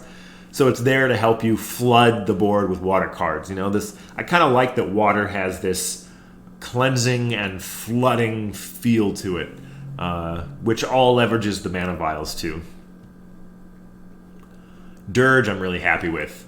So original Dirge was 4 mana, give ally units +1/+1, give enemy units +1/+1, and I just added the banner piece. The banner piece feels so nice because the 2 attack on your hero feels good when you've done kind of this, +1/+1, -1/-1. It's kind of like +2/+2 or -2/-2, plus the Illuminati of the 4 mana cost. Even the art with this little 2 node and it was 4 skull. I don't know, something about even the 4/4 time of music. The total package of Dirge just feels like a done card to me. Ship it, Total good done card. Tells a story, does the thing well. I've actually been impressed by how good the +1/+1, -1/-1 has felt, which is why I've kind of, again, there's probably a fair version at 3 mana, but this undercosted at 4. But I've really liked the total package now of how it comes together. The -1/-1 is actually surprisingly good. Because -1/-1 against anything with armor is actually kind of nice. And then the game is also built in with all these... There's certain cards that are balanced by their low attack, high toughness because of how good effects that get rid of their 1 attack is. And then there are effects that are good against units with low attack. And so Dirge just kind of fits into the whole ecosystem of the game in a pretty consistent way. I like that it's good in the Swarm versus Swarm matchup. I like cards that are good in a particular matchup.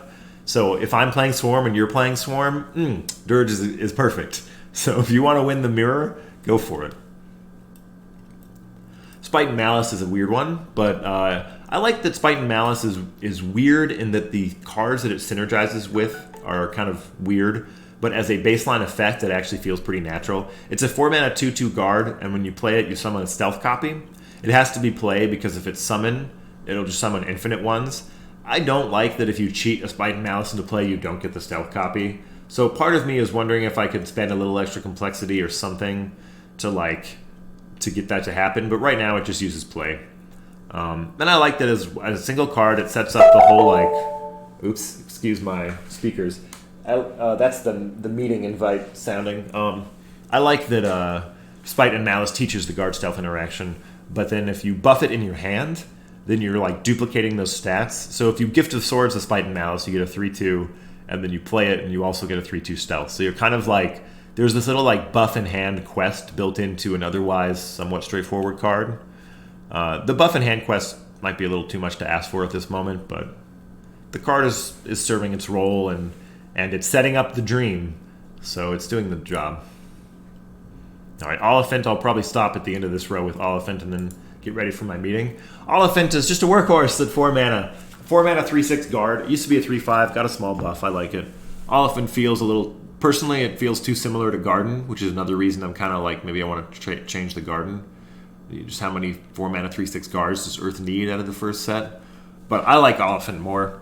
Just feels like an Oliphant, It's a little tricky. It's probably not the type of card you want to just jam in your deck. Maybe if you're an Earth deck and you just want some Earth stats, or maybe if you're playing in a format where Spell Shield is particularly good.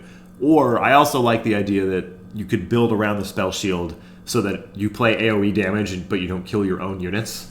So there's some play around there. But Oliphant is just a workhorse, just a stat monster. But I like where the stats have shaken out, so Oliphant feels pretty settled to me. Although you could make an argument that Oliphant looks too much like Stompus, but let's not get into that right now. Cool. So that's going to be today's set review, which I said I was going to get through all the cards, and I got through like half the cards. You know, we got up through some of the 4 manas. Next week will probably be a different kind of theme, so I don't know if I'll do the same set review stuff, but I'll always come back and do set reviews all the time, and especially with patch note reviews, and I just like talking about these cards, so we'll always come back to the set and talk about things. But that's going to be the this week's set review. If you see me streaming tonight, or if you see me streaming this weekend, chances are I'll just be playing Skyweaver, because I get a little hungry for gameplay when I'm spending time in the deck builder and the spreadsheet. So thanks for hanging out. This has been great. I've enjoyed. This is the week 3 was the second full week of Monday through Friday streaming. So that's been nice. All right, I'll play you out with some piano, and then I'll see you at least Monday morning, if not for a little bit of after hours, Skyweaver. Peace.